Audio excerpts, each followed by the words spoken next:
Okay. Okay, we are live. We are on. How we doing, gentlemen? Good, yourself? We're doing great. Good All to see right. everybody. Awesome. Welcome back to the Forestry and Sawmill Roundtable.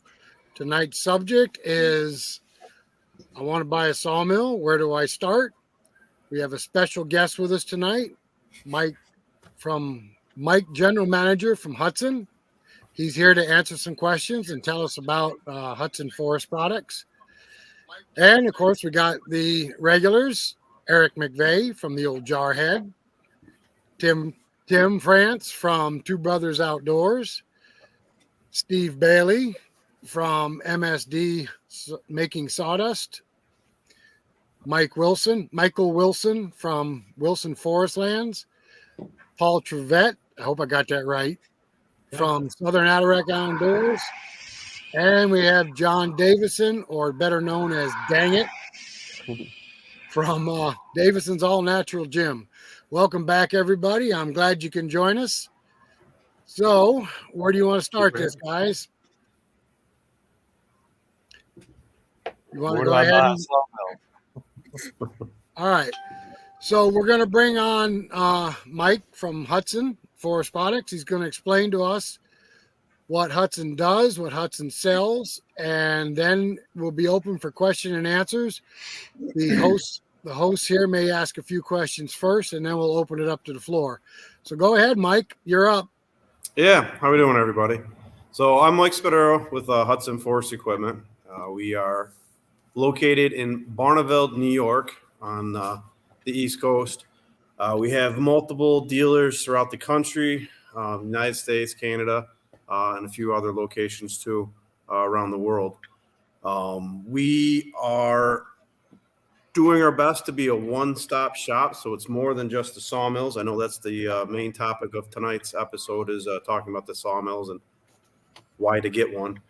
We also do the firewood processors. We do log skidding. We do a lot of winching accessories, tools, conveyors. We even have dirt screeners. So there's a whole array of equipment that we manufacture in upstate New York. It's made right here. This is my hometown. This is my family. This is what we do. We're American men and women doing our best to build a quality product, around the forest industry. So there's Hudson Forest in a nutshell. So the mills are actually built in Barneveld, New York. I know for a fact because we've been to the factory. Yep, that was a good time. And watched it. So tonight's subject being, I want to buy a sawmill. Where do I start? What questions should somebody ask themselves before they start and actually start looking into buying a sawmill?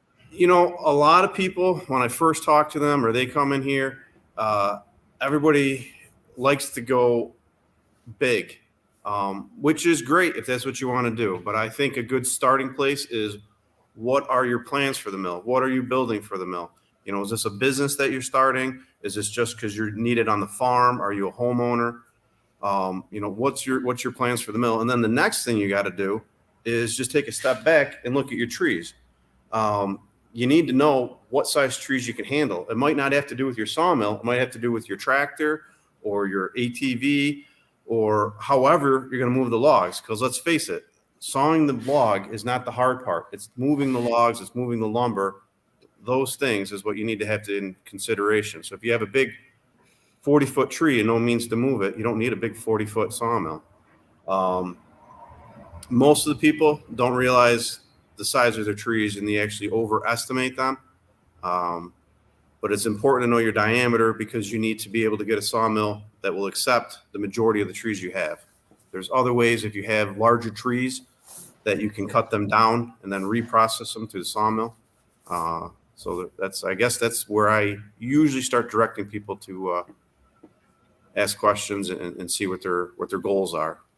Now, your big sawmill is the H360, correct? Big in terms of production or big in terms of diameter capacity? Well, I know you have the Slabber 52, and I'm talking about if I was to go into business, I want a commercial mill to saw as quickly as I can. The H360. The H360 is a awesome mill. That is a flagship machine that's very popular for somebody described as you just did, who wants to go into business. They want to be able to travel with it, saw for other people, and take the back wrenching work out of it, because that sawmill will load the log, turn the log, flip the log. It's got cant turners. It's got power drive on it. We even have the Hudson blade set that we come out with. It's a computer operated set works. So you can take a lot of that thinking out and have accurate lumber. Now, I think on the H360, if I'm not wrong, looking on your website, is it possible to order it without all the bells and whistles and then add the bells and whistles on as I go, as I grow? Yep, you're right, Rick.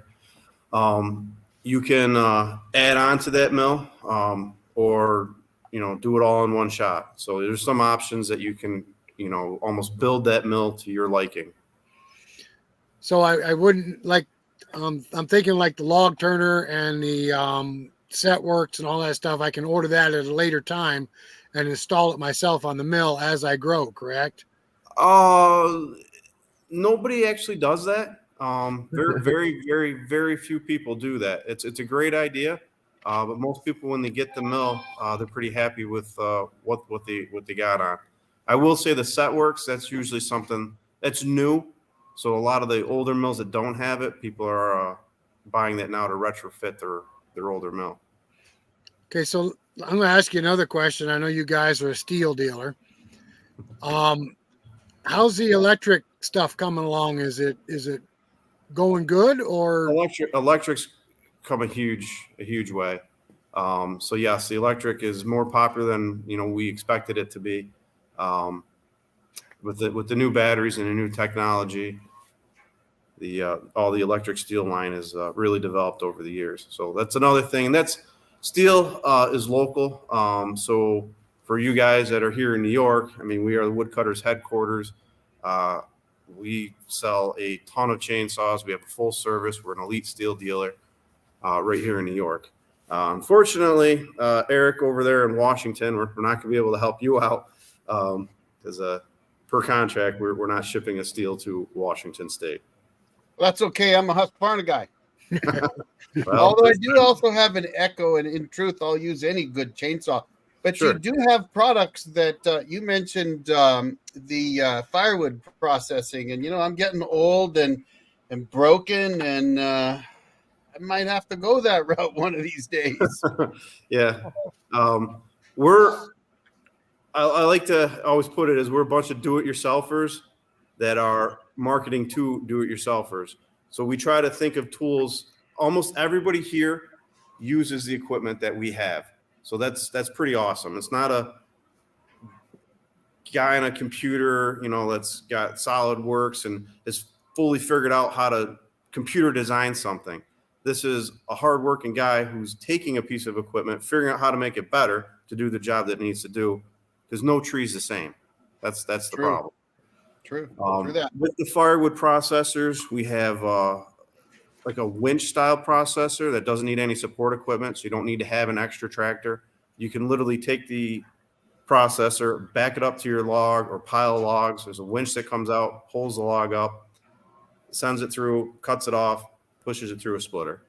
That's more of a high production, though. Yeah, now, I didn't mean to get off topic, but that's all right. Now you also sell what is it? Uniforce, your logging skid. Yeah, these are attachments. These are attachments that go on the back of a farm tractor, and you can skid logs with them. Correct.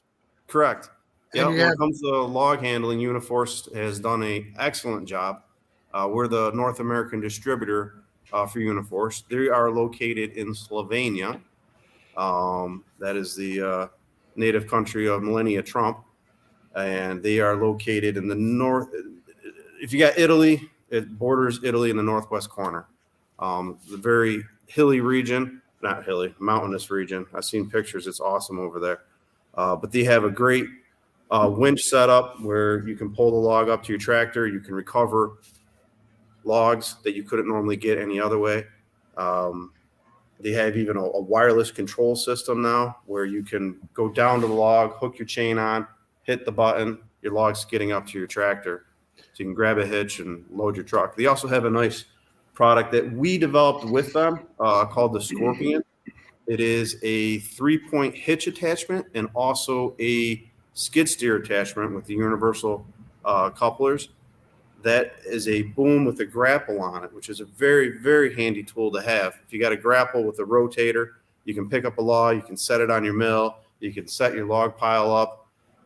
It's a great thing to do. You can use it on the front of a tractor. If you got the universal setup on the front, you can use it on a skid steer. You can also use it on the 3-point hitch on the back. Now the Uniforce has several different sizes for the horsepower of your tractor, correct? When it comes to winches, you want to have a winch that works with your tractor.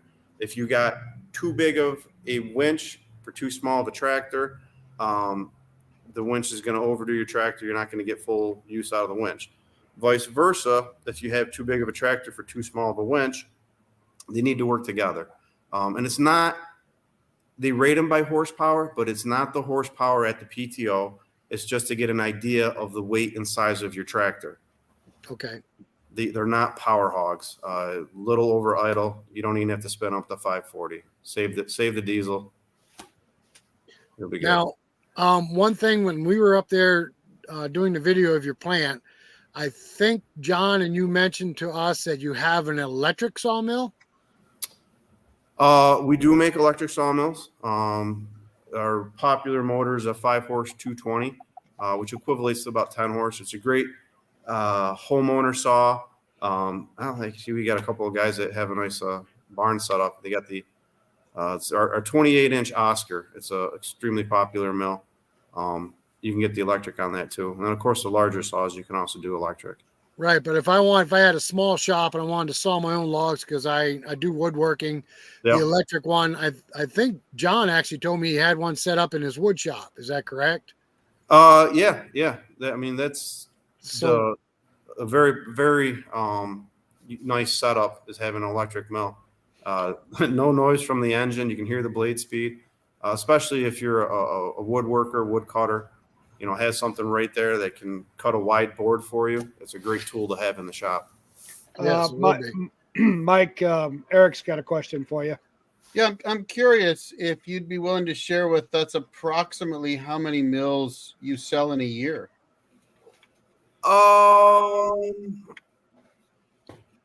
We're in the thousands. Really? Yep. Wow, that's awesome. I don't know how many any of the producers or manufacturers sell, and I've always wanted to ask that question. So that's awesome. Both impressive, but that's for us. That's fantastic. Thank you. Okay, so what I'm going to do right now, is, hang on. Michael has a question. well, I was just going to open the floor to the rest of our hosts here to ask questions. Okay, Michael. Yeah. Do you ship all your mills from there in New York, or do you have distributors? Well, we do ship from New York. We also have a network. Shipping is a killer on a sawmill. Eric, you are not the worst. It's actually Alaska's very difficult to ship to. Right. So we're looking for a good distributor up in the Alaska area. If anybody wants to get a hold of me, please let me know. We'll talk. But shipping is the biggest issue, especially out west. You could ship a sawmill cheaper to Africa than you can ship to Alaska. It's amazing. But we do have dealers throughout the country. They shipping truckloads of equipment to the dealership. We also have a very large warehouse and distributor out of Colorado. They're in the Woodland Park area, just outside of Denver. That's operated by Max Forestry, and they handle all the sales out that end of the country and the service. I mean, that's one thing that's really good about Hudson Forest equipment too, is the service after the sale. Talking to people, working with people, and a lot of it's just training. They haven't sawed before, and they got a sawmill. They see the benefit of a sawmill because they know how much money they can save with a sawmill or a wood processor, or start their business and make money, but they need to know how to operate it properly. Every piece of equipment's a little bit different than the next one. As we already talked about, every tree is different, so you need to know how to adapt to the different things that you do. So with Max Forestry and our warehouse out in the Colorado area, we actually rail ship our equipment to them. It's the cheapest way to get out there at the current moment. And then Any it's other just- questions? Yes, John. Can't hear you, John. Oh, not hearing you, John. You're on mute. There we go. Try that. That's better. And Turn it back off. Uniforce. Yes, Uniforce. What's the lowest horsepower of those winches? You know, you can actually put tractor. them on the subcompact tractor. They got a model called the 30M. It actually is rated at a 16 to 25 horse tractor, if I remember. 16 or 30. And Yeah, what and I can got that a- pull? It's 6,600 pounds. Okay. Yep, 6,600 pounds. It's got 165 foot of cable in there. Nice. Yep. So here's The popular winches, they all pull like the 35M or the 45 series. They're 8,800 pounds to 9,900 pounds. Those winches all have 230 foot of cable in them. They got a trailer hitch on them if you want to hook up to a little, forestry trailer. They got a chainsaw holder to drop your saw in there. Nice protective screen, so if you're skidding something and branches are flicking, it's going to protect the back of your tractor. They make a really nice product. Cool. so Thank you. here's a we keep Oh, trying. Michael, All right, it's yours, Michael. We're getting a little off subject here but I'm interested in these winches, and you were talking about a grapple. Is that like Yeah. a knuckle boom type grapple? Yes. It's a grapple. It's specifically a log grapple, which you can use for grabbing rocks or everything else. They open up to, depending on the size. The smallest one's 42 inches. Then we have a 51 inch. Then we have a 70 inch. And they'll close all the way up to about 3 inches in closure. I have a I have a Farmy 501 winch. Is your winch Mhm. something similar to that? Yeah, I'm very familiar with Farmy. We are actually and have been a Farmy dealer in the past. We joined on with Uniforce because we were interested in the wireless radio part of it, to have the radio control. We thought that would be a benefit. And then we realized how great of a product the Uniforce was, and the sales went from there, and that's how we got the distributorship. Yes, it's similar. If it's a older Farmy, they're different. Uniforce uses a brake band system. So think of that as a noose or a band around a drum. The reason they use a brake band is for safety. So that log, it's locked at all times. So if that drum wants to spin backwards, that means the log wants to roll back out, it cinches itself. And then when you skid in, it releases. The only way to release is to pull a release that takes that band off, and then you can pull the cable back out. The Farmy, if it's older, it's a ratchet system, which still works well. Because Farmy's a great winch. They're made out of Finland. The older ones run a ratchet system, so you have the two cables you have to run, and it needs to drop into a little groove to lock the log. I like the Well- idea of the remote. Yeah, the remotes they're really handy. Paul? Hudson's service on the winches is great too. I have the 35M, and I got the cable all squirreled up in there like a squirrel's nest, and brought it over there. Next day they had it ready for me, a whole new cable on it. Wasn't cheap, but it was quick. Yeah, no, they don't give that cable away. Yeah. But that is something on the winches. Again, a little bit off subject of the sawmills, but to train your cable when you first get it, and they have a little brake on there that, Paul, I'm sure you know about now, so you don't bird's nest that cable coming out. So you got to have a little bit of drag on there to keep the cable tight. So I've got Anybody a else? back on topic for you. Could you give us what is the kind of the range pricing wise from the bottom end to the top end of your mills? I mean, the question here really is, where does somebody Right. start? Where do you start? So if you figure out your budget, figure out your size diameter trees, figure out how much production you're looking for. We did our best here to split that up into basically 3 different groups of sawmills. So we have what's called our Freedom Line sawmill. That is the least expensive sawmill we have. They start at about $2,500, $2,495, and that's a sawmill unassembled in a box. So we did our best to keep the price down. Took our labor out so you guys could put it together, and then you have yourself a sawmill for $2,500. Right. Okay. How many horsepower is that one? That one runs a 6.5 horse engine on it, 21-inch diameter log, and everybody always talks about horsepower. And Eric, I'm sure you can attest to it. It's important, but you can still saw. And if you have a proper blade speed and a sharp blade, that's where it is. I started on a 7 horsepower LT10. Yep. And you know what? I milled a heck of a lot of lumber on that little sawmill. They're great. And to the question, that was one of the things that I always try to suggest to people is if you're not sure, if you're just starting out and you don't have the funds, because I couldn't afford the big mill that I have today when I first started out. In fact, I had $3,500 in the bank. That was it. No more money at all.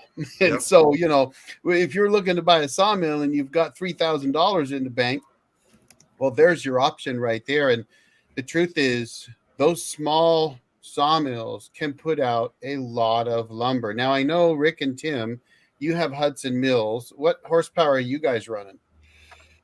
I started out with the Homesteader HFE 30. It comes with a 14 horsepower engine. I've upgraded that to a 22 horsepower engine, but it did just fine with the 14 horse. I see Mike smiling over there.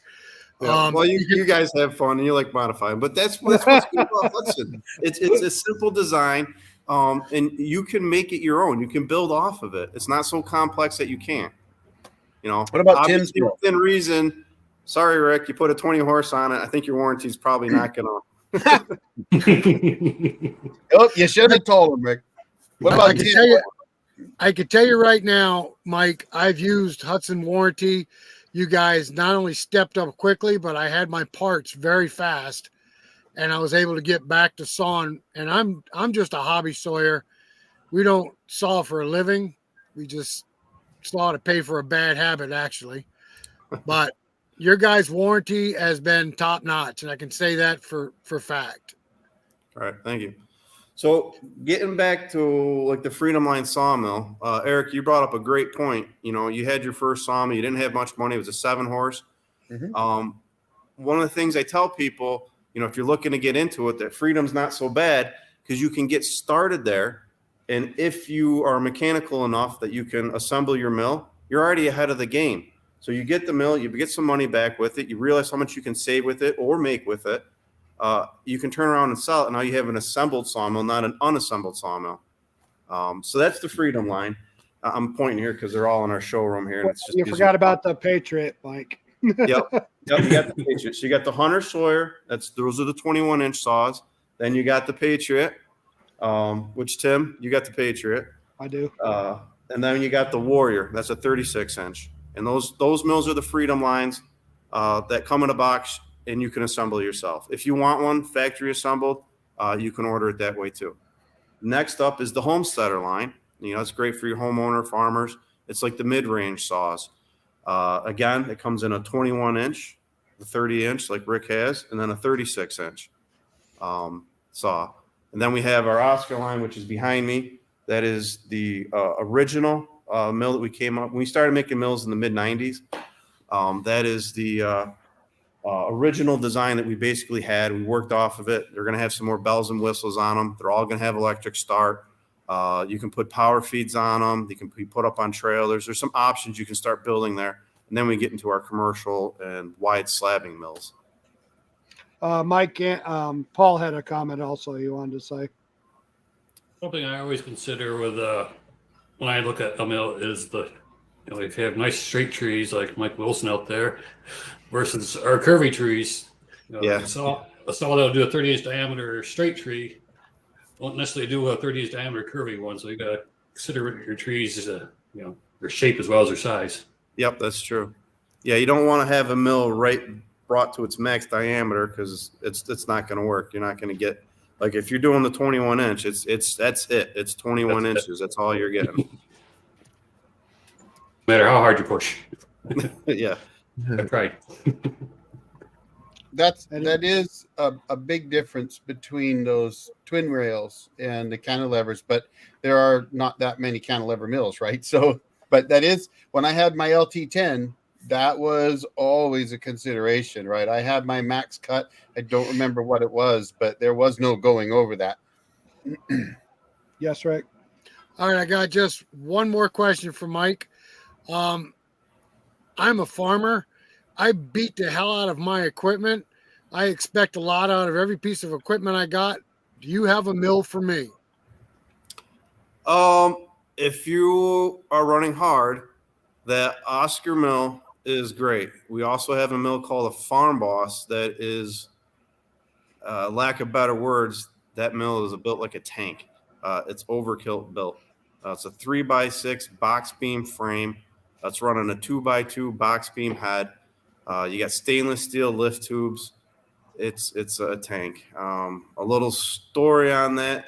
Years back, we had a operator running one of them grapple log loaders and accidentally hit the wrong lever. The log came loose. It was probably 3 or 4 foot above the mill, and it went down, bang. And you're talking a 30-inch tree.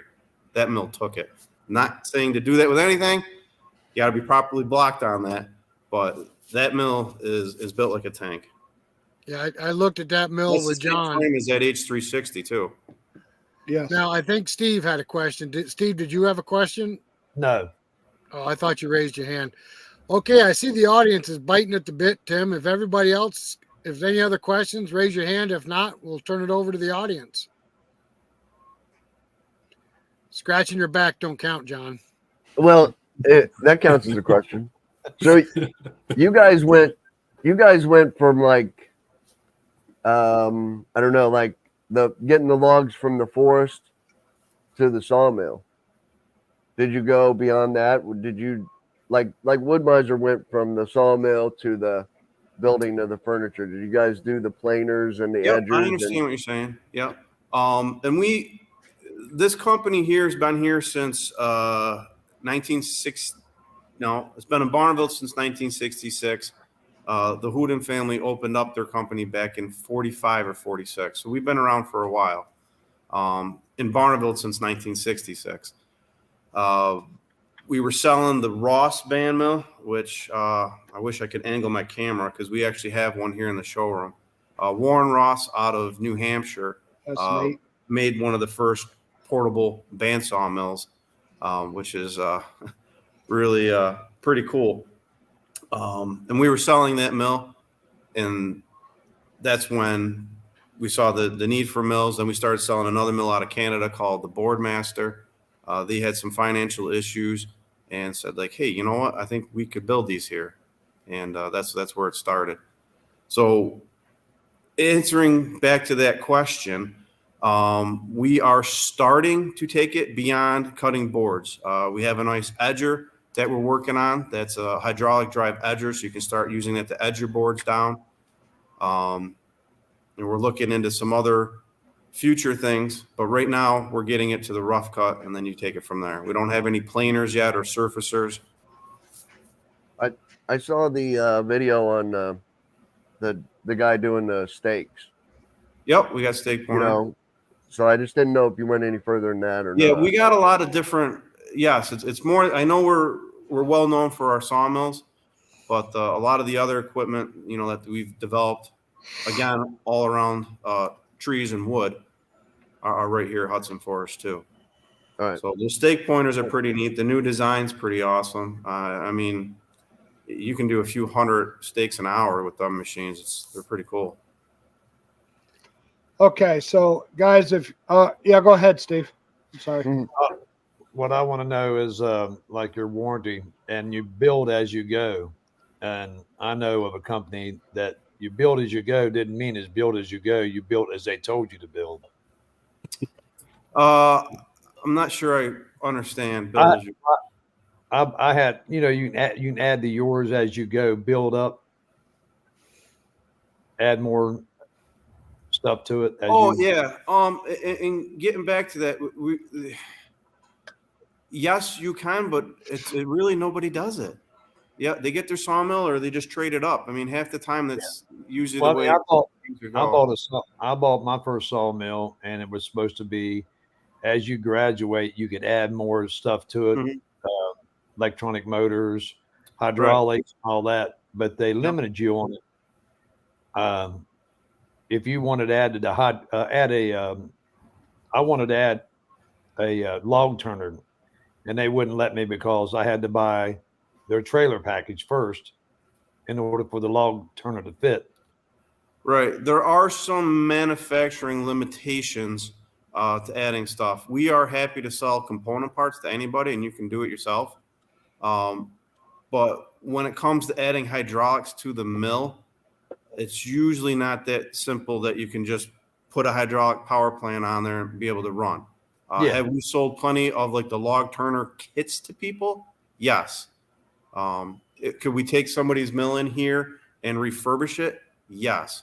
But for me to send a hydraulic turner to Eric over in Washington, the logistics of it and the technical of not having a tech in Washington is probably not going to fly too easily. Yeah, I My think. first I mill think. Oh, sorry. Go, I go think- ahead. My I think- first mill was a floor model mill, stationary mill, and like I wanted to add hydraulics, but I had to add the trailer package first, which I'm a fat metal fabricator, so I already built my own trailer, axle, wheels, leaf springs underneath of it. And after I did that, they still wouldn't sell the hydraulics to me until I took that all back off and bought their trailer package. Then they would sell the hydraulics to me. Yeah, no, we do sell our components, you know. Yeah. I think- But when you're doing that, you need to be like you guys. You're all, you know, understand mechanics. You can build stuff. You know, Yeah. we try to make sure someone's able to do that because it's hard not being there to know what you're working on to describe how it is. Yes, we give you some help and instruction. But they still shouldn't tell people you can build this as you grow, and then you have to do it their way or only way. Yeah, I don't think we advertise that or do that. Yeah, I mean, if you want a hydraulic mill, you're going to have to start with an H360. You can get a stripped down unit H360, but you're not going to be able to take an Oscar ground unit 336 and turn it into hydraulics with the package that we have. Not at this time. Unless you're Two Brothers Outdoors. Unless you're Two Brothers Outdoors. But that's what they did. You know, Mike, they Eric's did got it a themselves, you know, which is fine. Yeah, I think the one thing that I have seen over the years, and I've been very, very active on the world's top forum for sawyers, let's put it that way. But it is that sawmills have such an awesome resale that you really don't have to do that, because typically what happens is the same thing that I did. Now, I did some fab work like a lot of you guys. I started with a twin rail on the ground, and I put it on a trailer. But the truth is, when it was time to do more with it, I sold it for exactly what I had into it. And I'd already made money with it and milled thousands of board feet of lumber. So I think if I were a manufacturer, that's what I would tell guys, because honestly, I know I've talked to Wood-Mizer about this a lot too. For example, it'd be great to put the command station on my mill, but the truth is I could sell my mill today for more than I paid for it and then upgrade to whatever I wanted to. Yeah, a lot of times it is definitely easier. That's what you just try to, you know, talk to people about. You know, either trade it in or sell it outright. You know, and then just move on to the next. Go ahead, Rick. I just wanted to ask you, Mike, bearings and shafts, what is the warranty on those? We have, that's our little, every company's got their niche. You know, this is what one of our niches. We run an H-frame design with bearings on either side of the band wheel. So they're 1.5-inch pillow blocks, and they got 1.5-inch shafts. We do a 6-year residential warranty on those. I just wanted to bring that out because I know you guys covered mine when I broke the shaft on it. Right. All right. Is there any other questions? We'll open up to the audience. Tim, this is where you're going to have to pay attention because I see a lot of questions. Well, here's what I was thinking, Rick. What if I just read down there and then whoever wants to answer can answer it? If I go down the list. Well, I think the questions are for Mike right now for Hudson. Well, Remember, I'm on the East Coast here. It's past my bedtime. I've got one on here. It says, I've been looking at some of these more affordable woodland mills. How are they? Does anybody know or want to answer that question? I can mention on that. Woodland is a company out of Canada that imports their mill from overseas and resells them here. One of the main differences that you're going to have with an American built product, or even some of the Canadian companies that build, you're going to have structural steel. You're going to have solid welds. You're not going to have, I like to call it a punched out frame. If you look at all those Chinese mills, it's all the same mill, painted different colors, and they're not consistent with their parts. So that's my only concern to people. Yes, there's people that have great mills out there. Woodland's got their stuff that they're doing. I'm not stepping on anybody's toes here. It's a very equal playing field. But just check on the parts, check on the longevity of the mill, check on the resale value of the mill while you're making your decisions. All right. Steve K asked, can you adopt the power feed and such to other brands? Yes, our power feed is adaptable to other brands as long as you are able to do some fabrication on your own. I'm sure Two Brothers here would have no problem of putting our power feed on, I don't know, but use it as a garage door opener. Is there a mill that will fit in a 2-car garage? Oh, sure. Yeah, that's where them electric mills come in great. You can get a little HFE 21 electric, be able to put a 21-inch diameter log right in your garage and zip it away. Length is unlimited. Those mills would fit in a short bed pickup truck. All right. Another question. Do you just ship to the New England? No, we're worldwide. Okay. My HM 126 has been great so far. Only sawed about 10,000 board feet. Okay. Nice.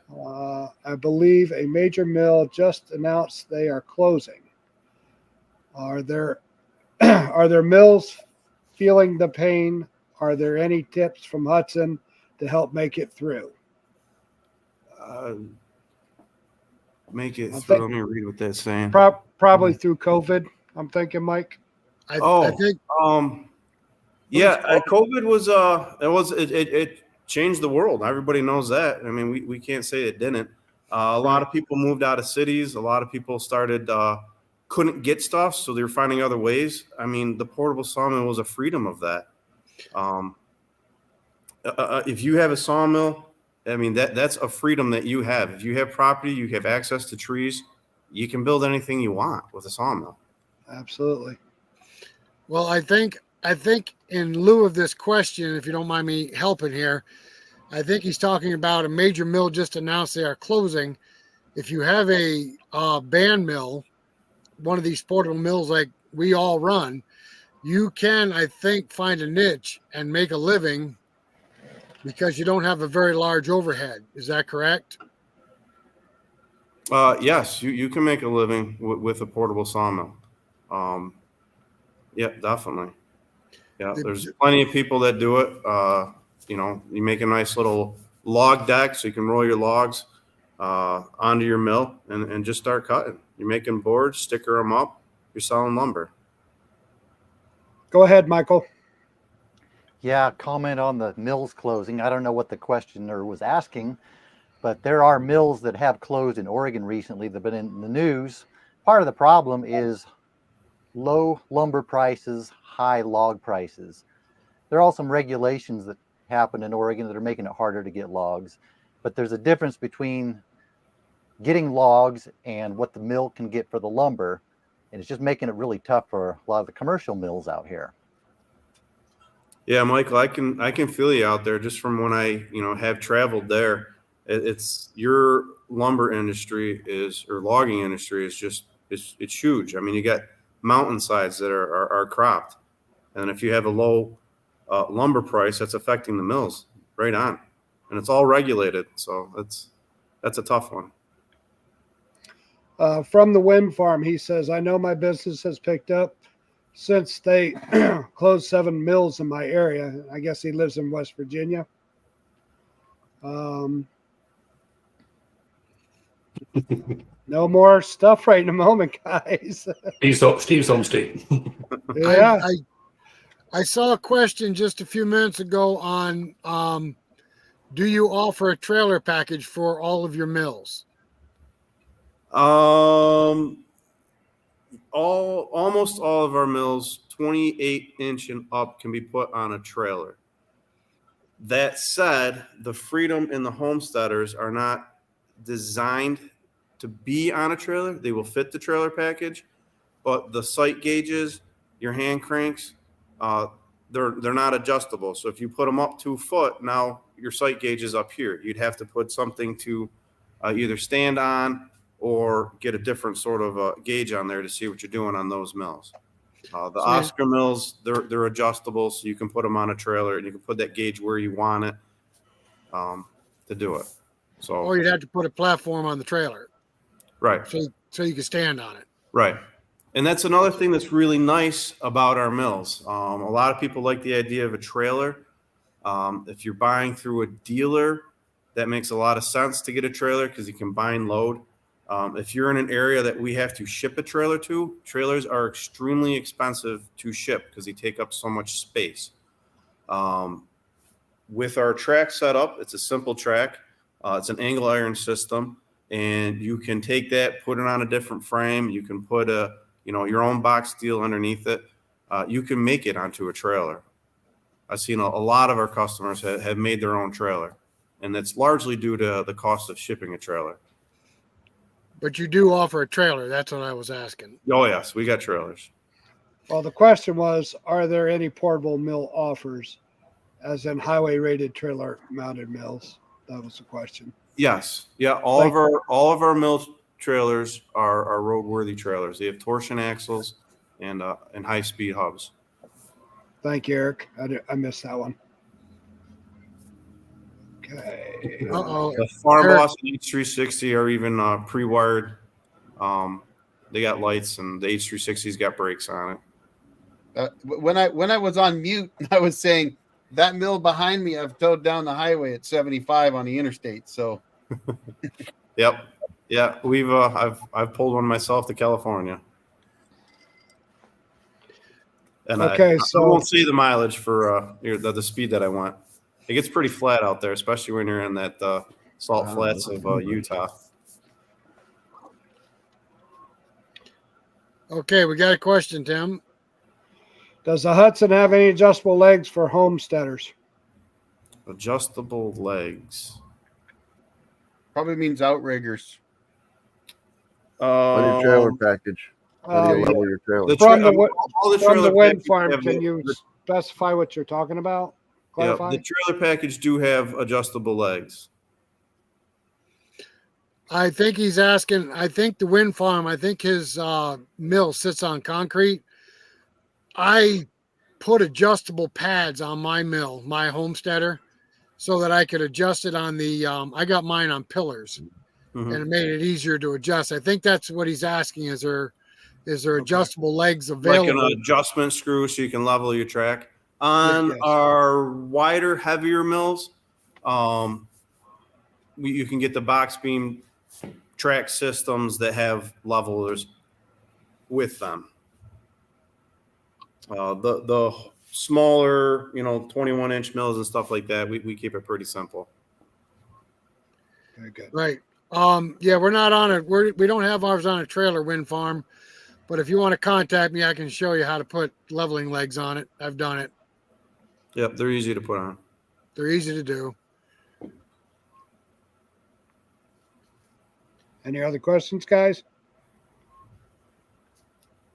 Is there any questions back there we missed by any chance, Tim? Let me go back in here. Michael's got something for you. Go ahead, Talking Michael. about the levelers, my LT15 has what they call feet. You can screw them in and out to make them up or down. So you can level the mill on, say, a concrete pad or something like that. I wondered if that's what they was asking or if you have anything like that. On the larger box beam track systems, we have feet, if you want to call them feet, to level the track up. On the small, like 21-inch saws, they do not have feet on them. Mike, it looks like the wind farm is saying, what's the most commonly sold mill you have? I'll go through the lines. The Freedom by far is the Hunter and Sawyer. That's the one that it's got the best price on it, put together yourself. The Homesteader, Rick, you got it. The HFE 30. That's the most popular in that line. And then the Oscar, probably the largest one, the 336. That's been a very popular mill, followed by the 28-inch Oscar too. Awesome. Wilson, Rick, go ahead. Sorry. I'd just like to put out there, Mike, that when I was researching mills, decided to get back into sawmilling, my son had bought a countertop, a live edge countertop for his house. And one of the reasons I was drawn to not only the Hudson Mills, but the Homesteader was because I can actually cut between the guides 33 inches. I've done it. Yeah. I can cut a 33-inch wide cant or slab on my mill. This is true. And that's why I picked the mill that I did. Of course, cost was involved too, but because this was only supposed to be a part-time hobby, not 150,000 board feet later. All right. So the next question is it really worth to resharp blades on smaller mills? I'll answer that. Yes, it is. I'll answer that too. Yes, it is. Go ahead. Yep. Mike? 100%. Yes, it is. Okay. Michael? Yes, it was when Resharp was out, but I still haven't started sharpening my blades. Paul? Yep, send them all to Steve. John?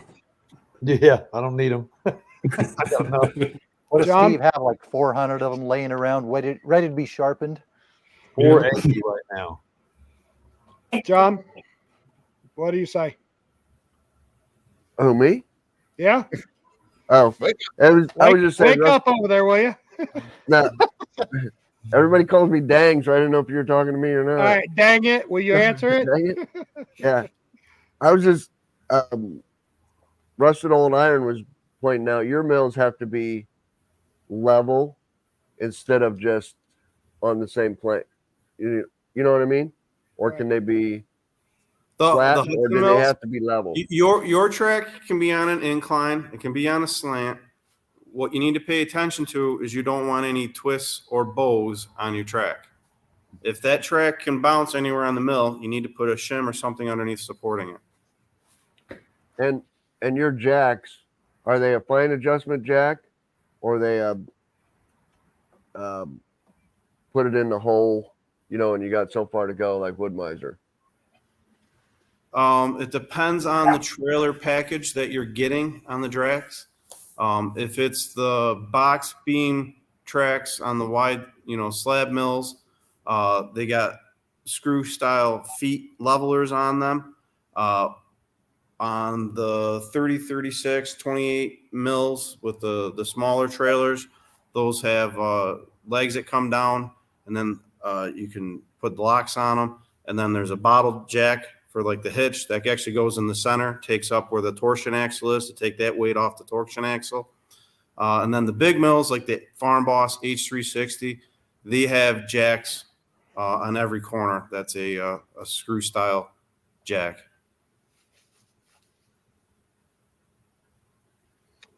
Rick, did you put that comment up there from the wind farm? I did. I can't find it. Can you take Mike? that down? I just wanted to ask you a question. Do you guys still have the Resharp program? We still sharpen locally. We do not do mail order sharpenings. So they have to bring the blades to you. Yeah, the blades would have to come to this location. That's not speaking for our other dealers and locations. It's up to them if they're doing their own resharp service. All right. Thunderous Knight had a question. Resharp equipment. What was that, Michael? Do you sell resharpening equipment? Yes, we do. Yeah, we have a band blade. It's actually a pretty cool piece. It's a chainsaw, chain sharpener, and a band blade sharpener. And you also do chainsaws as well, right, Mike? Yes, here locally. Yes. Now, Mike, let me ask you this too. You guys sold a quite the unique band blade sharpener a few years ago. Do you still offer those, or did they go out of business? That was the veal sharpener. I'm not sure exactly what happened on there. I don't think we didn't manufacture that ourselves, and I do not believe that they are selling through resellers anymore. We are also working with Dynasaw for another sharpener, and we have a couple other things that we've been looking into now that the sharpening of band blades has changed up a little bit. All right. Thunder's Knight says, what other bands that you don't carry would you recommend? How's the Brands. price comparison? Brands, That's other what I brands. just said. You said bands. Oh, for Christ's sakes. Open All your right, ears. brothers. That's what you get when you have two brothers on.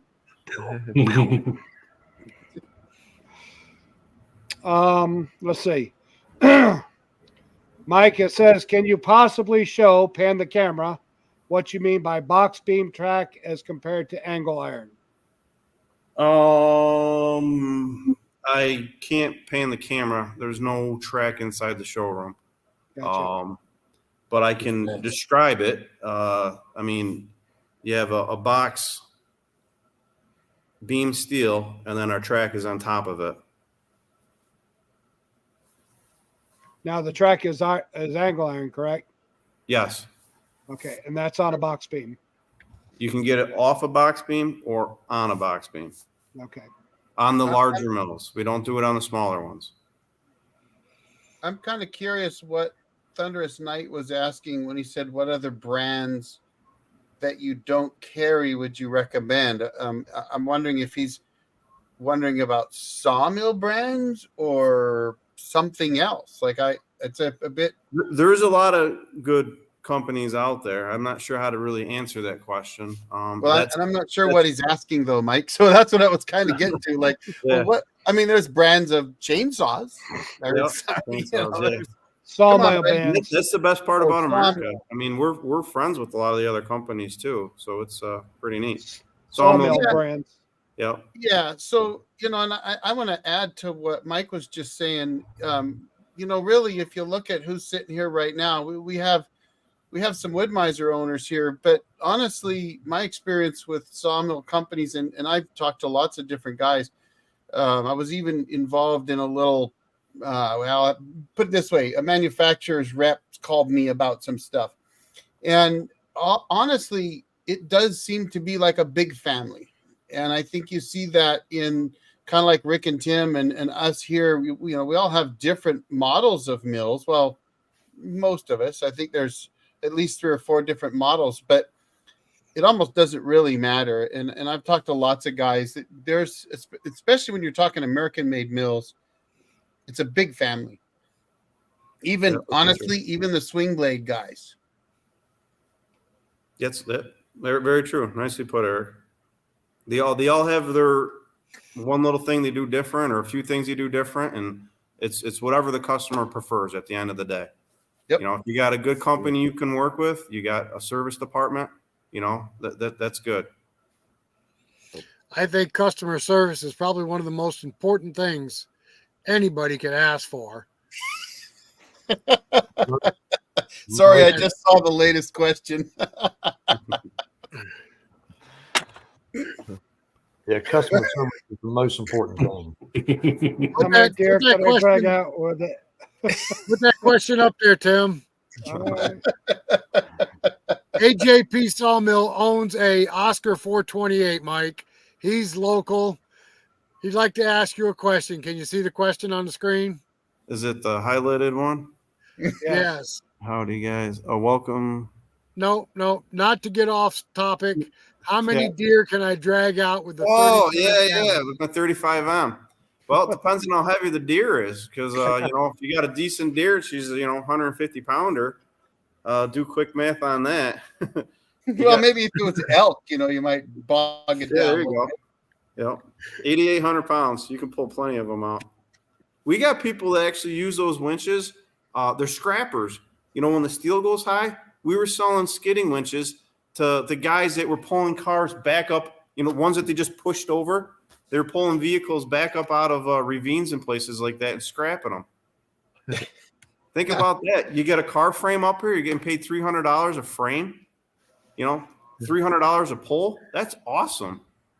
Yeah, I that's think better the than logging. audience, I think this is Michael's audience right now, because this is Michael's sense of humor. I have a comment on dragging things with a mill. Some people have seen my videos where I'm snowboarding off of my sawdust pile next to my mill down the hill below it. Somebody told me I should rig my sawmill up, the band on it, to where there's a rope tow on it, so I can pull myself back up the hill with my sawmill. There's an that would be idea for you. I'd watch that. I like that. Now, I gotta Accessory tell you, option. No, I think we're gonna have to get you a skidding winch. So you can just hit the wireless remote control and get down the bottom and pull yourself back up. That's why I'm Right. thinking about this idea you were mentioning with the remote control. But do you Yeah. have an option where the winch will throw the cable down to me when I'm at the bottom of the hill? If you Yeah, can come up we'll with tie that, it on the I'm back of sold. you in the free spool, so you can go down and you pull back with you. We'll make you a custom harness. I might be sold on this idea. So Mike, you're the saying I can butcher a deer with the Hudson? The Adirondack people are coming Well, out. if Mike. you look at anybody's sawmill, they do look like some oversized meat slicers. Yes. that video I had a short that went viral, and it was just a silly bandsaw coiling video. The reason it went viral wasn't sawmill guys, it was butchers. I figured it out finally. It was butchers, because they all do it. So the butchers are coming out right now. The Adirondack butchers. Yes. Oh, I see it. Can you use deer blood as a lubricant in your mill? If one of us does a video about butchering a deer with our mill, that is a viral video, I guarantee. Are you throwing a challenge out there, Mike? Yes. you better freeze it first. Or at least kill it first. Yeah. Oh, yeah. Yeah. That would be Well, nasty. Well, Mike, Well, we appreciate you. Stream took a turn. Wow. Mike, we appreciate you joining us tonight. I don't know what your time constraints are, but it looks like the questions have died down a little bit here. We've Yep. gotten into some Adirondack lore now. Yep, nothing wrong with that. Yep, we're all Either we're that all or the we same. killed it with blood and gore. Well, at least nobody asked if you could skin a deer with your winch. Don't give me any ideas, Eric. I can answer that. Hold up a minute. I think Pete is at the door. All right. Here you Oh, go. there's a question for Hudson right there.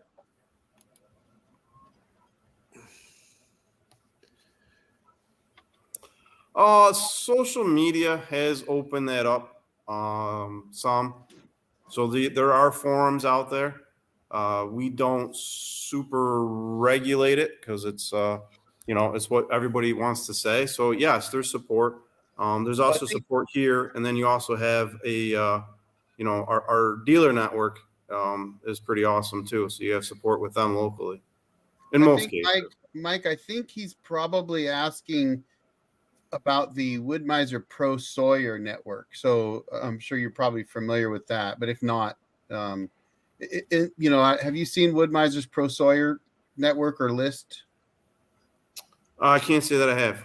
Okay, so what Wood-Mizer's done is anybody that owns a Wood-Mizer sawmill that runs a business, a sawing business, Wood-Mizer has them on a list on their website. So you can go to their website and look them up. So if you're not doing that, maybe that's something you should look That's into. something to consider. Yeah, I get a lot from that. I mean, I think our sales guys have like lists of local people, to use for references. I mean, I know that's what I used to do. But having a public list like that's kind of a good idea. Yeah. So it'd help that sawyer out, and it would help potential customers out too. Michael has a question. Go ahead, Michael. I have an idea for a question to propose to all of us. What would each of you recommend for someone who was just starting to buy a sawmill or considering buying a sawmill? Where do you want to start? Well, let's start with Mike at Hudson. Go ahead, Mike. What would you recommend? Buy a Hudson? No. Well, of course. Well, I mean, I guess, yeah. I mean, that kind of goes back to how I, tried to start out. The most common things when I talk to people is, what's your plan? Are you looking to save money, or are you looking to make money with the sawmill? Rick? My criteria was, and like I mentioned earlier, I bought my mill because I could cut an extremely wide cant or slab. I can go up to 32 or 33 inches. But I would say the best criteria is to figure out what you're going to do with it. Are you just cutting boards for yourself? You're going to build sheds? You're going to build, just home projects? Or do you plan on selling lumber? Because that makes a difference. And then what size trees do you plan on cutting? Because that's a big difference in a lot of mills. Okay. Eric?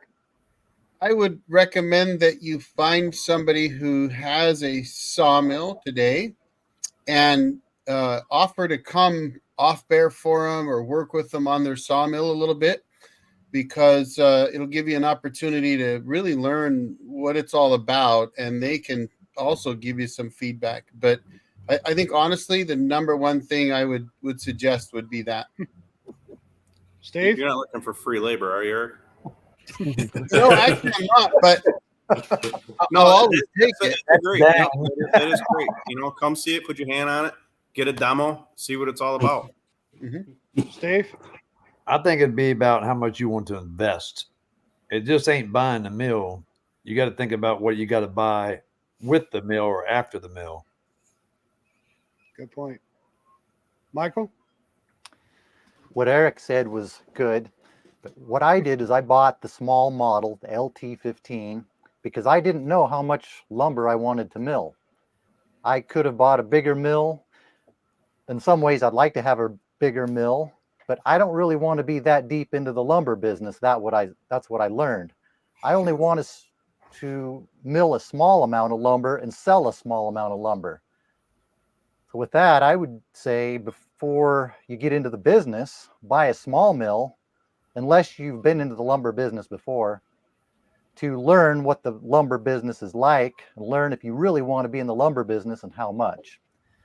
Then buy a bigger mill. I posted a video about how I was quitting milling. It was a little bit clickbait, but what I meant was I was quitting for the rest of the summer. A lot of people thought I meant I was quitting milling for good, and I had a lot of comments from people saying, I want to buy your mill, sell your mill to me. And I think that goes to what Eric was saying. Mills are very easy to sell. So if you buy a small mill, try it out, you can always sell it, you can always upgrade. Absolutely. Paul? What I did. Yeah, I agree with Michael there. I have LT15 as well. And even if you think you're starting just to sell or cut your own lumber for your build a shed or whatever project you have, word's going to get around that you have a mill, and your neighbors are going to start knocking on your door, and pretty soon you're taking orders. So you might want to start with an LT15 or a small mill or small Hudson mill, or whichever brand. But keep in mind that it may expand in the future. John? I'd probably say that I'm muted. No, I'm not. I'd probably say, Are you awake? I'd probably say that you should definitely spend that 14 days at another mill. You know what I mean? Helping them out and doing that cutting of that lumber. Wait, did you say 14 days? Yeah, I said 14 days, 2 weeks, I 14 didn't say days. 14 days. I'd say 14 days. You find out whether you're in love with the idea of cutting lumber, your own lumber, or if you're in love with cutting lumber. Or 'Cause you're it's just two trying to different- get free labor. Well, it's two different things on, whether you want to, because you got to love it. It's not a get rich quick, scheme. Well, If I you think want to be a school teacher, you got to love being a school teacher. It's not about, the money. But let's not forget that a lot of people, myself included, and probably some of you, didn't have any intention of getting into business, because I didn't. When I bought my first mill, I never imagined I was going to go into business and make lumber for somebody else. I did it strictly for myself. So I don't want to, those people, and there may be lots in the audience that are just looking at this like, I want a sawmill, because that was me. I was building a cabin in the woods, and I looked at the price of interior paneling, knotty pine paneling, and I found out I could buy a sawmill cheaper than buying the paneling. So Yeah, and then the problem is, just like the rest of you and myself, there's something about, for some people, there's something about cutting wood, opening up that tree, seeing the grain in it. I mean, it's just awesome and undescribable till you have a sawmill, and you start doing it yourself, and then you just keep going. You can't stop. To be honest with you guys, I wasn't even interested in sawing milling whatsoever. Rick went and bought his Hudson and dragged me into it. And I'm like, I don't know. It looks like a lot of manual labor. I don't want to mess with it. So, but he said, come on over and saw a little bit. So I did, and I fell in love with it. So that's what drove me to get mine. Well, I was willing to keep you as a tailman. You went and bought a mill to get away from me. I did. We got a few questions popping up here, Tim. Okay, let's see what we got here. What's the lead? Time on the new Hudson now. What's what? The new lead. What's the lead time on a new Hudson mill, Mike? We've caught up on a lot. Just the larger units are still running a back order, and that's always been a loaded question. Because we have stock here at the factory, you got stock at different dealers' locations, but it depends on what model you're looking for. If we have it or that dealer has it, because it just the way our distribution network is. Smaller mills are pretty much you can get your hands on one pretty easy. The bigger hydraulics, those could still take you a little bit of time. All right. Do you sell a product like Wood-Mizer Simple Set that will set the cut height to a cut and consistent thickness? Yes, that is currently available on the H360, the Oscar 52, the Oscar 336, and you can buy the kit to retrofit an older Hudson if need be. Actually, Mike, you have the quarter scale on all of your saws, correct? We do. So you can cut pretty accurate lumber using the quarter scale on your saws. Yep, this is correct. The quarter scale's got your actual rule, and then it has your most popular quarter scales with the blade kerf already calculated into that. So if you wanted a true 1-inch board, you want true 2-inch boards, that's what you're getting out of your sawmill. And you have those magnetic, which are wonderful. Yes, that was a great addition. So Yes. we can, yeah. What are some of the attachments Hudson offers for the mills, like track sweeps or anything like that? Yeah, I can't get over how popular track sweeps are, and actually just talking with Rick before when he invited me to come on, we were talking about track sweeps, and I guess that's something that we need to make more easy for the public to obtain. Well, I'll tell you, I got that set from you, and it was a godsend. It really is. Yep, I And mean, I don't know if as accurate as it can roll down the track. So if you have buildup on your track, you need to have a way to get that off, and the sweep does that for you. seems like on my mill, opposed to Rick's, mine built up more for some reason. I don't know why on that front wheel, but man, it's been a world saver. Yeah. Okay, what does the resale value look like after, say, 100 hours use? That's always a loaded question too. Depends on the mill, depends on the package. The only time it's hard to sell a sawmill is when you first get it, because you're going to want to get as close as much as you paid for, and that's unlikely. If your mill costs you $5,000 and you ran it for 3 months, want to get something busy or something bigger, you're not going to be able to get the $5,000 out of it because someone's just going to go buy a new one for the $5,000. If you ran the mill, I'm sure Eric can tell you the same story. You know, you ran the mill for a few years, you made your money back with the sawmill. You know, things have changed. He said he sold his for the same price he paid for it. Yeah, not only that, I sold it for the same price I paid for it, and the cost of building a trailer underneath it cost me $2,500 to put the trailer under it, and $3,500 for the mill, and I sold it for $6,000. Yeah, it's amazing. Mhm. Yeah, but that comes with time. You wouldn't have been able to do that in 3 months after buying it. 5 years. Yep, that makes sense. I bought my first one for $8,000 and sold it for $10,500 by accident. Yep. Oops. Oops. Yeah, I think we've all done stuff like that. Naping out the woods. Put the throw it out there, and you know, it won't sell. I'm like, oh shoot, it did. Now I got to do something. You have a friend that sold his mill recently and then unsold it. He was like, wait, I don't want it. I mean, he was going to get what he asked for it too. Uh-oh, we lost Michael. Oh, From the beating I was ready to get from my wife for selling her mill. I remember that video. Rick, you want to message Mike, see if he knows he's off? I'm sure he knows he's off. There's a new question. I can message Mike. Do you, as a dealer, buy back and sell used mills, Mike? Yes, we do. Yep, we do a trade up. But it depends again, wherever you are, look for your local guy because the shipping's the killer when it comes to, we'll take whatever trades that we can.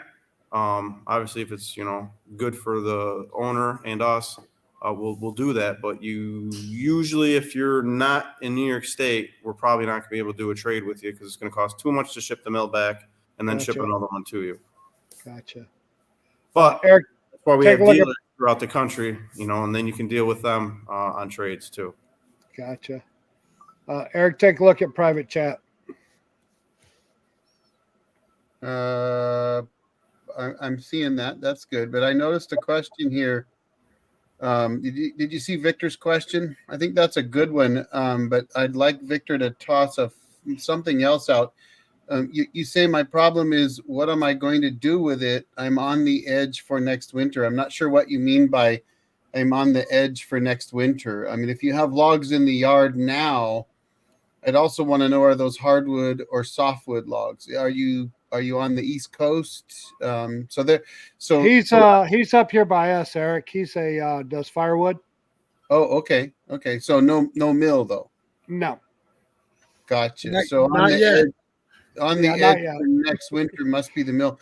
I'm gonna say I would want to know if that's hardwood or not, because hardwood, I think you could let that sit a lot longer than softwood. If it was softwood, I'd say get somebody to bring a mill to you and mill those up. Just because you just don't want to leave softwoods down that long, but anchor seal the ends at the very least. But if it's hardwoods, anchor seal them, and when you get the mill, you might just have a little spalting. What is going on with Michael? He's trying. He must be having some technical difficulties. Bloop, bloop, bloop. All right. I'm looking to get a trailered version. My son lives in New York. What if we brought the mill to Bardveld in New York? Yeah, that's wonderful and great. Look forward to meeting you. All right. I think he just bought a mill from you guys. Yeah, he bought an HFE 36, I think. He's in Alabama. Cut 2 pines today that I'll mill next week or so. Bugs didn't get to them. That's good. They get into the pines quick up here. Oh, yeah. Bugs don't get into them. Yeah, you guys can get borate products out there, though, right? Yeah. Yeah, so I mean that's what I would do. I'd end seal them and spray them. Let's see. So No, Victor, West Virginia, Rick. Oh, he's in West Virginia? Yeah, and a HFE 36. Yeah, I thought he was in Alabama. Wrong. My bad. Well, a little shorter of a drive. West Virginia, Alabama, same thing. Yep. Hey. Hello, We Craig. do How are you? West Virginia too, in that northern corner. I know West Virginia is a pretty cool state. Yeah, one side of the state's a lot different than the other, especially if you get a road there. I'm northern corner too. Yep. Well, That's it's about awesome. like New York, Beautiful isn't it, Mike? All right, so Michael's trying to get back in. Let's see, there he Ravens is. Ridge. Ravens Ridge tossed a question out on borate. Welcome I back, don't Michael. know. Am I back? Hey, there he Yes. is. Good back, buddy. He's back.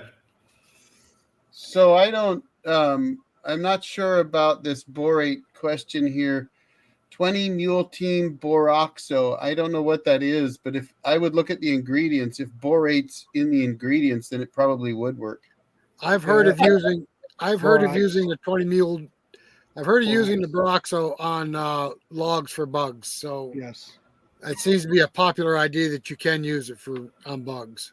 Perfect. Mike, what would you consider the minimum bed length should be? You have to allow, which is a difference from the cantilever system that Eric has and the 4-post head that we have. You have to allow for where the mill is positioned on the bed. So if the mill takes up 3 feet, you have to have 3 feet more bed length than the log length you're looking to saw. All right. And if you want a minimum, I started with a 14-foot bed, which allowed me to cut just shy of 12 feet, and I cut a lot of lumber on that.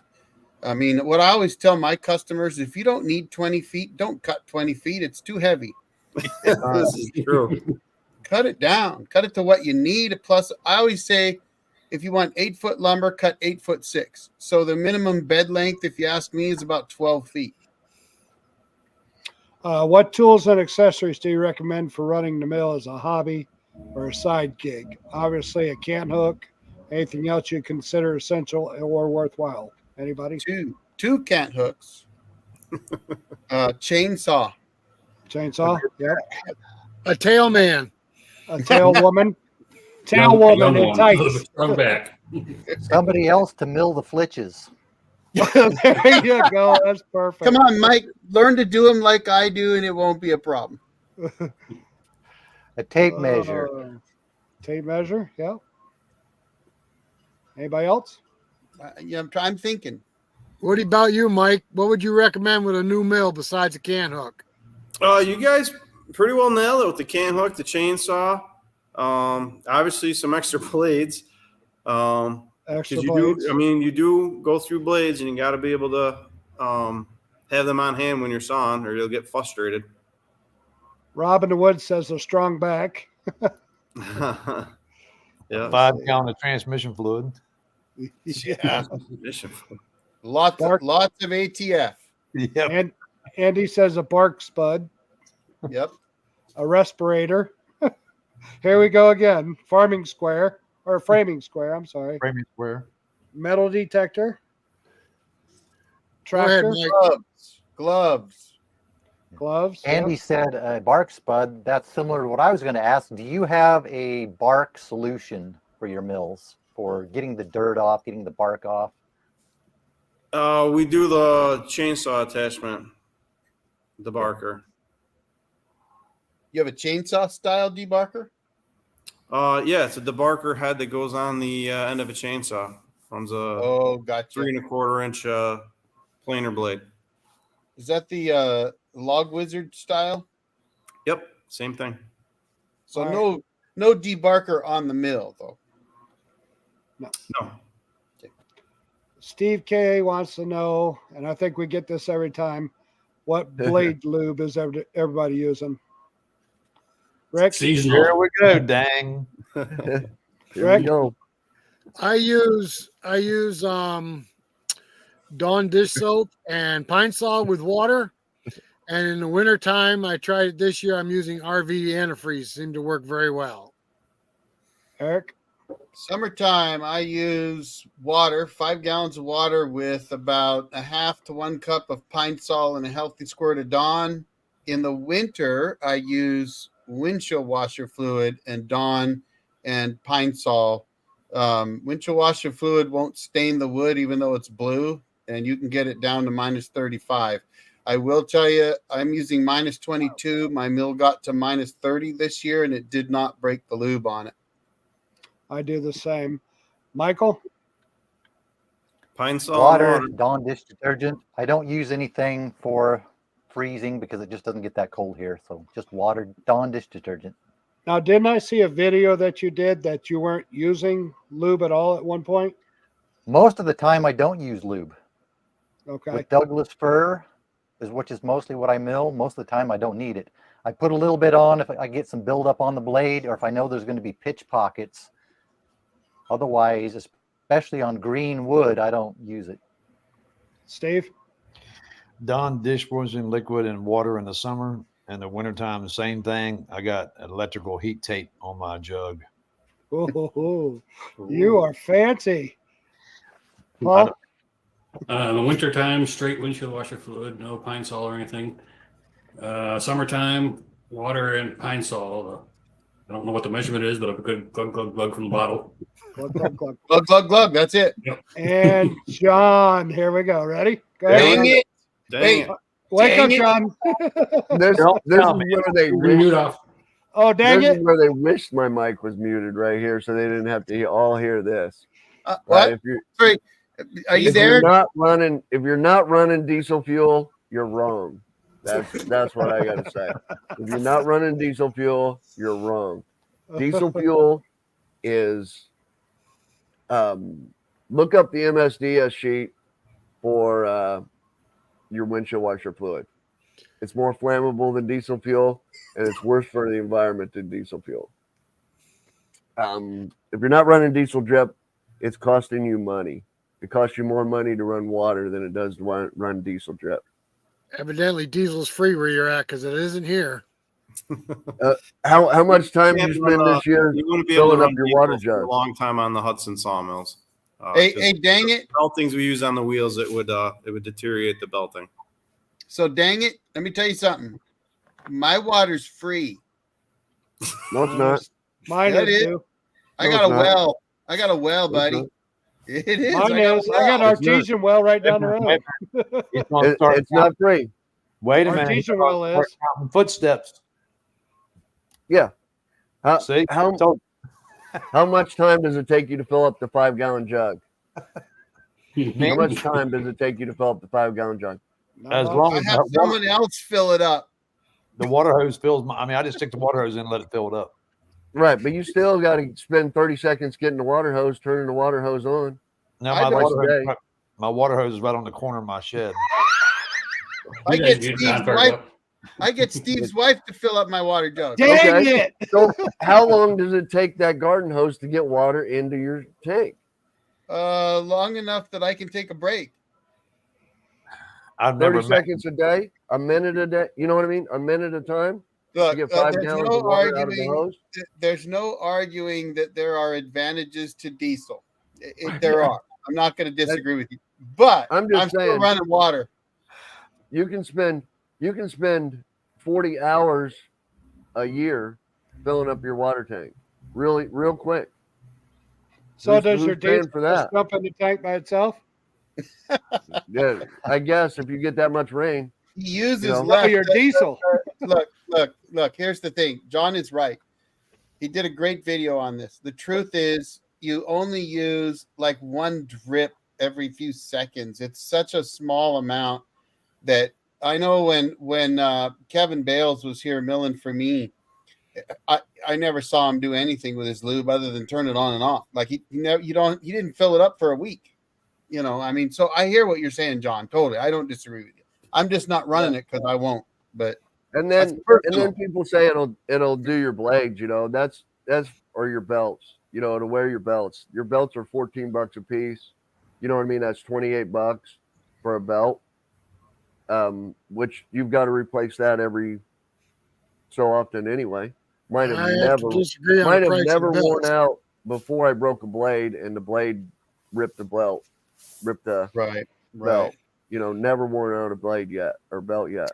Now, Hey, there John. was a comment in the questions over there about blades after pine. And honestly, I don't have a problem. I mill 90% ponderosa pine. I don't have a problem with water and dawn and pine saw. So, John, there's a comment in here that if you Yep. run diesel, what do you do with your sawdust? And I'm being serious. Right. So you're running one drip every 2 seconds. If you can pick up your sawdust and you can smell it and it smells like diesel, you're running it too fast. So you should not even smell the diesel fuel in your sawdust. And then what I do with it is I compost it, and in a year I put it right on my garden, and that diesel is gone. You know, I don't know. I would rather run that diesel fuel and put that sawdust in my compost pile than run windshield washer fluid and trust that sawdust in my compost pile. So there's such a small amount of diesel in there. You spill more diesel, you spill more gasoline filling up your chainsaw than you put on the ground in a day with milling. You're putting a cup every 8 hours, maybe, maybe. The diesel is probably less than the bar oil we're flinging around off of our chainsaws. Oh, yeah. Right. Yeah, that is true. Absolutely. Yeah, there's a good one. Hey, Thunderous Knight's got a good one for you. Put that sucker up there, Tim.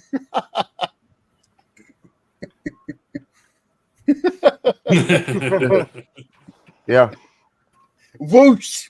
One time, Especially good for 4th of July.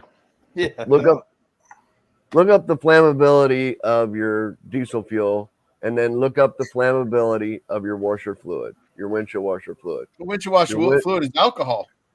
Windshield washer fluid will ignite before your diesel fuel will. Oh, yeah, for it's sure. alcohol. Yeah, it's alcohol. you're But running- alcohol evaporates. And you're running your yeah, but you get a few sparks on there and people are like, oh, your diesel will blow up. No, it won't. Your windshield washer fluid will blow up before your diesel will. Guaranteed. All right, that's it. Who's going to do that video? I want to see the video of sticking a match to windshield Yeah, I washer don't wanna fluid see that. and a match to diesel over. That's it. When I'm back out at the property, I'll see if I'm going to try to light it. That's it. Here you go. I'm going to throw this out there. That'd be Try to light a fun. fire. And then Hold on. This is for Michael Wilson. I'm going to see if windshield washer fluid burns from the top down or not. Faster than oh, good Lord. And does heat rise when it comes off of the windshield wiper fluid? well, no, it's probably goes down. That's the trick. Oh, any more questions, guys? Yep, I was going to ask if there's any more because I think I'm going to sign out of here. Well, Michael, we appreciate you stopping by. Yeah. Mike. Yeah, it was good. We'll see if we can join some other ones in the future here too. So I appreciate it. Appreciate Let the me know invite. if you come out on the west side here. We'll meet up somewhere. Yeah, we'll get a hold. I got to remember to shoot myself a message so I can remember to call you before, so you can make the 7-hour trip down to Eugene. And if you do that, we'll see if we can't drag Mike out. The other Mike. You're just I'll trying to do get hours Mike up from to the Eugene. property. Well, he'd be 2 hours closer. Look, all you got to do is yell snowboard. Hey, I got some really good hills for snowboarding. Do you have a lift? Yeah, it's called a tractor. Tractor Skidding winch. winch. You need a skidding winch. I got a Jeep with a winch. We'll just we'll hook the winch on his belt, and he can go down the hill, and hopefully he doesn't go farther than the winch will go. Hopefully, I Mike, don't really- hit the end of the line. Ugh. Sudden stop. Mike, we really appreciate you joining us tonight. Absolutely. I know you're on your own time, so we really appreciate you showing up, and thanks a lot. You've been fun having on here. Very Good. informative. Nice to meet you guys. We haven't met That's been before. fun. So Before you go, I just saw Nathan out of the Woods Sawmill joined us. So everybody say hi to Nathan. Hi, Nathan. Hi, Nathan. Hey, Nathan. Hey, Nathan. That's Chris. Okay. Let's see. Excitement over. All right, guys. Have a good one. Happy You summer. too, Mike. Thanks a Thanks. lot. Thank you. And everybody else, we're not done yet, so don't run and hide on us. He's just taking off. We're gonna let the manufacturer go. All Well, that was Now fun. we can all open up. That was fun. It was. Now we can talk about him. You guys That are was- horrible. Stop it. He's a good, helpful guy. I met him many times. Yeah, And they've got places all over the United States too, right? do. You know what I mean? They have, they're Dealers. everywhere. Yeah, they have dealers in Minnesota and not Wisconsin and Chicago and not too far from me. Well, Yeah, Paul had a piece of walnut that he couldn't cut. It was too big for his wood miser, and Hudson actually brought a mill out to his place and cut it for him. Brand new Oscar 52. Never used. 52 So. slabber. Yeah. Nice. Yeah, I remember seeing that video. Yeah, I guess they've got a warehouse or something in Colorado. He mentioned, but that's still a little far for Michael and I. Yeah. If I can't get Michael out to northern Washington, he's never going to make it to Colorado. It's pretty sad if you can ship a mill to Africa cheaper than you can ship it to Alaska. You know what? Yeah. Yeah. That is pretty sad, really. Makes you wonder why that would be. Almost There's makes you think, I got a big F-350 dually, just and a camper. Just send me a big trailer full of mills, and I'll haul it up there for him. I have a 20-foot flatbed. That'd hold a lot of mills. Come on, man, let's go. Let's Do it. We'll do a convoy. You can sleep in the bed of your pickup. I'm going to sleep in my camper, though. I don't know if I would do Michael? that in Alaska. The mosquitoes will carry me away. I'm not that big. Michael, you need to come out east and show us how to do that Humboldt cut. Oh my God, I can't. You got to learn how to say it before he'll do that. I Humboldt. tried to Humboldt. show you on video. a couple No, times. no. You it know, don't work. I got a diesel fuel. after you showed us on video, Mike, I actually tried to do it on a very large yellow Thanks, bird, Rob. and I failed miserably. I did a lower cut, an uppercut, an uppercut, aftercut. I'm like, get the damn bulldozer. Let's push this tree over. Maybe I should try doing a traditional one on video, see how that works. Yeah. Hey, I did prove that trees go boom when they fall down in the woods. That's Yes, true. you And did. I wasn't there to hear it, and it still went boom. Exactly. It even shook the whole screen. That was just for you, buddy. And I proved that a tree does not fall on video if you forget to turn the camera on. How many times have you forgot? Do you know how many? No, you know what? The last weekend I was out filming, I've got a juice box for my secondary camera. And what I didn't know is it would only run for like 30 seconds and shut off. So the whole time I'm filmed all day, my secondary camera would go 20, 30 seconds, die. I had no idea until I got home. Good Well, time. Okay, I'm gonna- guys, we got a question. Do any Okay. of you use open face notches regularly? An open face What? notch? What the heck do you Yeah. mean by that? This kind of notch? Yeah. Never. Is that where both are angled? Yeah. You did a That's the video on open that, face. Michael. I did one with the sloped back cut. Yeah. No. The open face Eric, with oh, two wait. angles, upper and lower. You use if you're making a tenon to drop it straight and true. So You need 90 degrees. I don't do it. ever, I only use the Yeah. Humboldt. no one ever taught me how to fall a tree, and I just watched people do it, and I started teaching myself. I've started trying to learn the Humboldt and I can do it on small trees easily, but then I noticed I'm doing it completely wrong. It still works, but I'm not cool enough to turn my saw upside down to get the bottom done. So I got to learn that still. All right, Eric, this is for you. Did Eric holler timber or look up the hill? No, I said, Tim, get the hell out of here. Didn't you hear that? Tim.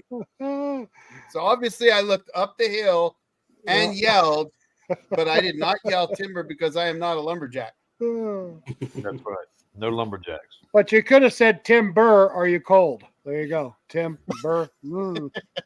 I'm in therapy thanks to you, Mike. Do what?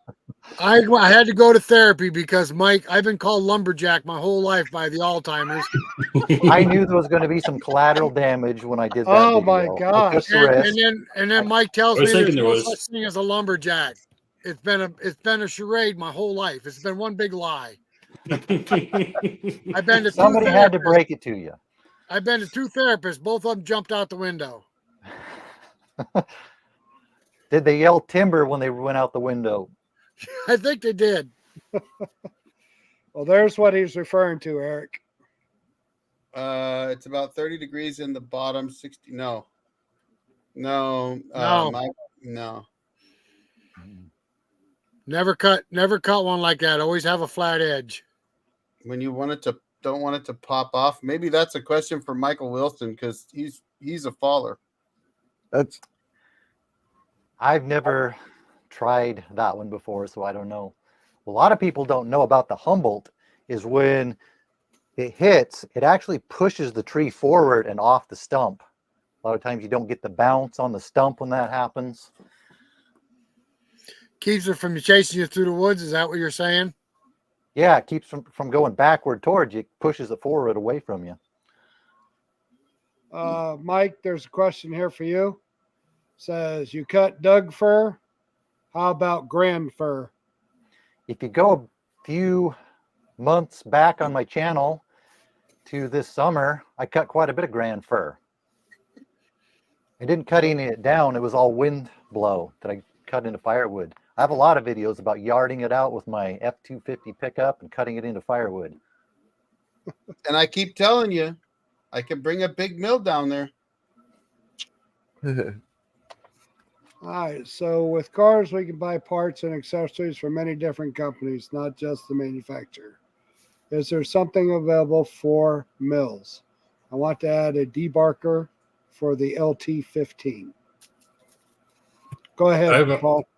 I've always looked at the LT35 and the 15 that's having a very similar design head, the saw head itself, thinking that a debarker from a 35 might bolt right onto a 15.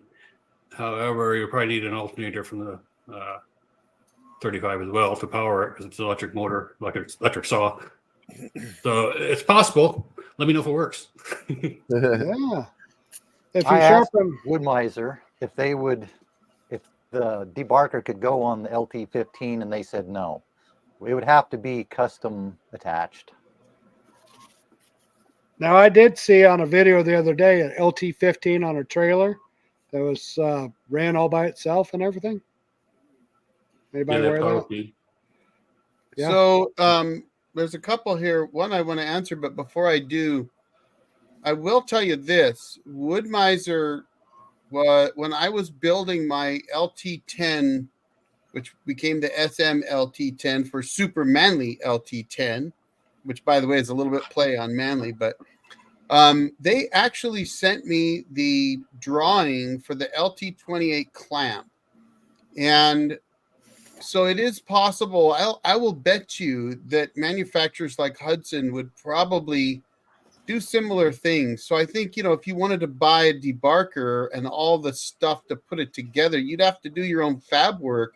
But I would be very surprised if they wouldn't sell you that, because honestly, I mean, I think they're happy with it. All right. Tyler says, I'm in Wilbur, Oregon and want to work. Please pay. Teach me. Okay, I won't pay you, but Wilbur is, I used to manage CenturyLink for the Wilbur market, but, and I've been there many times. I used to go that way to where my sawmill is today. But I probably could arrange for you to be with somebody with a sawmill if you're willing to drive a little bit. So what I would suggest is you could either find me on Facebook, just look up the Old Jarhead, or on YouTube, and I'd be happy to try to help you get on a sawmill with somebody. Usually arrangements like this, they don't pay you. They just, if you want to come, unless you're trying to get a job, there's a difference between I want to learn about sawmilling versus I want a job. So if you just want to learn, you might even be able to, I mean, I know guys all around that have sawmills here in Eastern Washington. So shoot me a line on Facebook. All right, so we're going to go around the table on this one. Anyone know how a 10 degree will last in a hardwood versus a 7 degree as far as sharpness? I'll go first. Go ahead, Rick. Actually, this Cricket 94 asked a question earlier and never got answered either. The ask would be a good durable blade for their mill. They have a 10 horsepower engine. I don't believe a 10 horse will run anything less than a 10 degree blade, if I'm not wrong. But we use 10 degree blades exclusively. We've tried other degree, and the 10 works for us, and we cut a lot of hardwood, and we don't have any problems with it. Eric? So I can tell you that Wood-Mizer didn't used to sell anything but 10 degree blades for the smaller mills. And I know that in the very least, the 739 needed at least a 26.5 horse mill. So I would say if you're not running a big horsepower mill, stick with the 10, because you really need the power to start pushing, 4 or 7 degree bands. Dang it, John. The 10 degree will, in my opinion, 10 degree will stay sharper longer than the 7 in hardwoods, but the 7 will saw faster than the 10. And Gotcha. the 10 will, you can saw a hedge, which is the hardest, or black locust or something with a 10 degree band and be just fine. But you get into a group of white pine knots, and that 10 degree, you better have it sharp and you better have it tight, because it'll dive in white pine. In white pine knots, that 10 degree will dive. So I've just taken the happy medium, and with that Woodland Mills sharpener, you can adjust the angle. Yep. And I've gone to about an 8.5 degree angle, so you can get the speed versus the sharpening. How long it lasts out of the blade. And Wood-Mizer will sell you a 9 degree blade now too. So that's always Rick enough. got a couple of those. Are they any good? I didn't notice a difference. Really? Yeah, I didn't notice any difference. I can notice when I sharpen them to 8.5, I can notice that they're faster than the 10. Is that right? Yeah. Michael? Since I've had a sawmill, I think I've cut a total of 3 small hardwood logs. I couldn't tell you about hardwood. Most of what I cut is softwood. I mostly use 10 degrees. I've used some 7 degrees on my little 14 horse LT10. I really haven't noticed a huge difference in them. There might be a difference, but I haven't used the different blades enough to notice. Wood-Mizer told me to use a 10 degree on what I cut, and that's mostly just what I use. Yeah, smaller horsepower. Steve? I use mostly 7 degree, 10 degree. I do a lot of hardwood. So the 7 degrees is what I use most of. The 10 degrees seem to wear out faster. And the 10 degrees wear out fast, but the 7 degrees goes pretty good and it lasts longer. Gotcha. Wow. I'm just the opposite. Yeah. Can't really say. We bought one box of 70 degrees and we used 1 or 2 of the blades, and it's collecting dust now. We prefer the 10 degree and 4 degrees. We go from one extreme to the other between 10 and 4. How was Force cut? 4 we love them to cut nice and flat and true, and like a hacksaw. They do cut flat. 4s are flat. All right, let's see. You actually don't need to sand or plane the wood after. I think it depends on how you push it.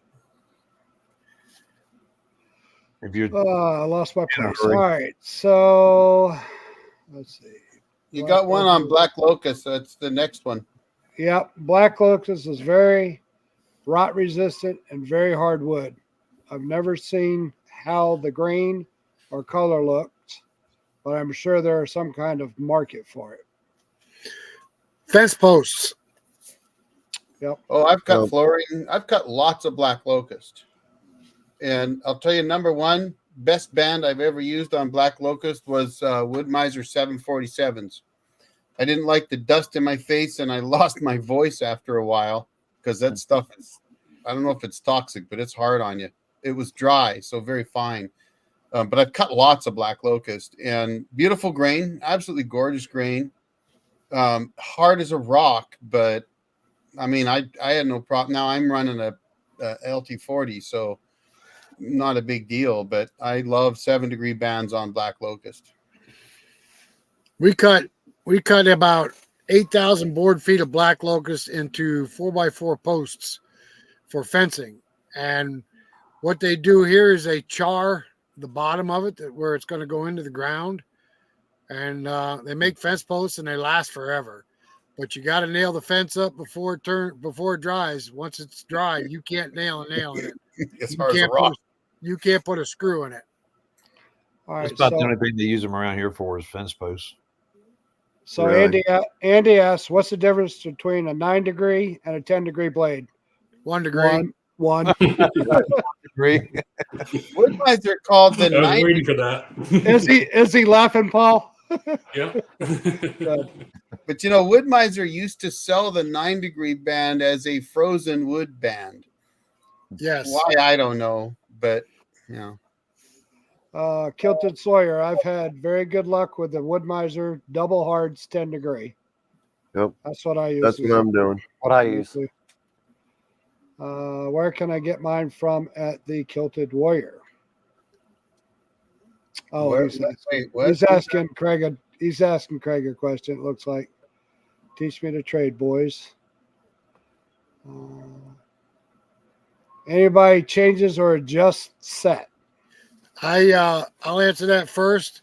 There is a good video out by Cook's Sawmills, and he talks about the set on the blade when he saws frozen lumber. I think he does the set a little more than what they come from factory, but that's a pretty good video. I watched that in the past. Eric? I just use standard Wood-Mizer, and I don't resharpen my own anyway. So, John? Yeah, you can, with that setter, you can try your own custom sets. You know what I mean? Michael? Whatever degree you want. Like, Now all my blades come straight from Wood-Mizer. Steve? Joe May. I modify mine. Paul? Wood-Mizer as well. Gotcha. What degree blade would you suggest for hickory? Anybody? Never milled it. 7-degree. Yeah, Steve, you do quite a bit, don't you? A lot of hickory. 7? Yep. Let's see. You can do 10, but 10 is going to slow you down. And if you don't watch it, have your band tight and a good sharp blade, you're going to wave just like knotty yellow pine, Virginia pine. Correct. But hickory's hard. Thunderous Knight has a good question about Canadian. What, yeah, eh? They're up north. With a golf club? Yeah. If a Canadian lumberjack sharpens a golf club and chopped a tree down with it, do they yell timber or four? Well, we'll let the expert on lumberjacks answer that. Go ahead, Mike. I think they would yell 4, eh? I was going to say, timber, eh? How about 4 timber? No. So Not in the how way, many of don't you? you know? Wait. Who all here lived in Canada? Raise your hand. Okay, there you go. Oh, Timber, wait a eh? minute. Let's see. Joe Main is the man. I use Joe Main at ICT in Georgia, free shipping. Let's see. I did hickory and used the Turbo 7. Boys, I have my ISA, cutting insurance, and my workman's comp. Oh, that's Tyler trying to get a job. Oh, okay. I just quarter saw 1,500 board foot of hickory. Turbo 7 worked great. Yep. Good. Turbo 7's a good all-round band. No doubt All-round band. about it. They're Tyler? good. Anybody want to hire Tyler? He needs some work. Can't afford to pay myself. Right? Me neither. Rested old man. Anyone ever use carbide tip blades? No. For a chainsaw. One time. I will tell you this, carbide has changed. So when Wood-Mizer first came out with carbide on the Wood-Mizer side, they did it for resaw only, and they did not recommend them for milling logs that you just pulled out of the forest. But I do know that Craig, the Kilted Sawyer, uses them and really likes them, and apparently now you can resharpen them. My view is they're considerably more expensive than double hards. And so I just use double hards. I see no reason to go to carbide myself. All right. So Rob's Woods wants to know opinion about best blade maker. Pretty much everybody buys them from Wood-Mizer, even Hudson. Well, ICT does make their own, though they also sell Wood-Mizer bands. So Wood-Mizer, yeah, ICT, they make a really, really nice band, but I do think that most people just use Wood-Mizer bands. All right, Tyler, that's enough of that. We don't need any of that. You can either quit or get. So somebody's got to say that Rob's Woods, in custom sawmilling, just bought you guys a gallon of diesel fuel so you can, Say that. try that out. I've told you before. I've actually often thought about doing the old squirt can diesel for when I am, because I had a dead dug fir that had root rot, and I've never seen band build up like I did on that one. And I normally don't with dug fir, like Mike was saying, but I did on that one, and I was like, okay, I might need to squirt some diesel on here.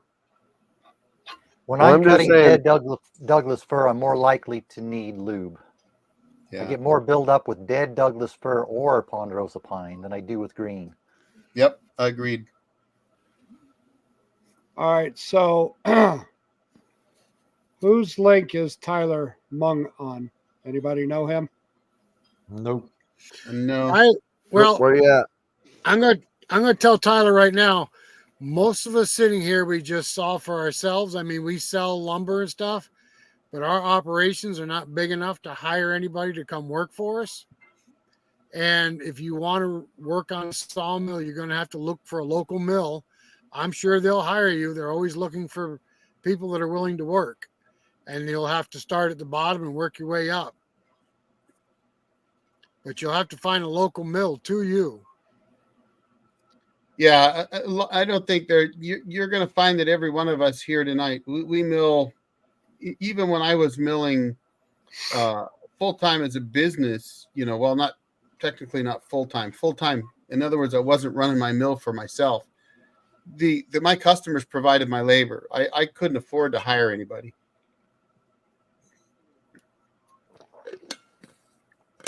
If I had to hire people, that would take all the fun out of milling. I just got out of a business where I had to deal with laborers. That's one of the reasons I'm working out in the woods by myself right now. But Michael, when you go snowboarding, they could pull you back up the hill with a rope. No, wait. If you hired somebody, you could roll 90 and be faster. Oh, there you go.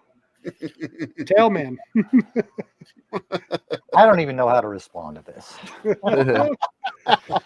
I got nothing. Oh, let's see. I see Rob to the Woods is saying Jerry's Resharp. I've heard a lot of good things about Jerry's Resharp. I haven't tried them. Yeah, I've heard that. And then here recently on the forums, I'm seeing where he seems to be dropping the ball. So I don't know. Anybody else heard anything on Jerry's Resharp? I have not. All I've ever heard was good. I've heard a lot of I good got a stuff box about of it. them. My boys What's did that? mine, so I don't know. From the Wind wants to know, are there any places online to sell your lumber? Rick? The only place I know of is I've seen lumber on Craigslist. We don't use Craigslist, but we use Facebook Marketplace. And word of mouth, last year, word of mouth almost buried us. Yep. I see a I lot of think guys. Nathan from Out of the selling Woods on has used Craigslist. Etsy. Yeah, he uses Etsy. A lot of guys out here use Craigslist. I use I'm Market. getting better results from Craigslist than I am from Facebook. I used to get better from Facebook. Now I'm getting better from Craigslist. I Yeah. never, when I advertised on Facebook, I never got a job. Got lots of work off Craigslist. I get some off of Facebook, but I get mostly off word of mouth. For mouthful. Paul, Yep. word of mouth. Yeah. Yep. Now, didn't we hear something about Wood Planet here recently, Tim? Yeah, that was from the wind farm. He said Wood he used Planet. Wood Planet. Yeah. Yeah, but I think It's a most of the broker. people on there are looking for tractor trailer loads of wood. I think he's a broker. Let's see. Maiden is a great guy. They Jerry's has sent me bands to test. Okay, good. Did you see Raven's question on spindle lube? No, I did not. Back up a few.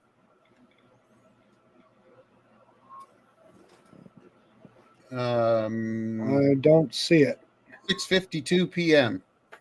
So Raven asked, "Have you heard cotton picker spindle lube works great for build up?" Oh, yeah, I see it. That really thick stuff. There it is. I think that's what Nathan over at Out of the Woods Sawmill uses. I'm pretty sure I saw one of his episodes where he talked about using it. I'd never heard of it myself. All Me right, neither. I got a question. Kilted Sawyer puts that he has some Jerry Resharps for him to test. Have you tested any of the bands, Craig, or have you not tested them yet? Just curious. I'd like to know how they work out.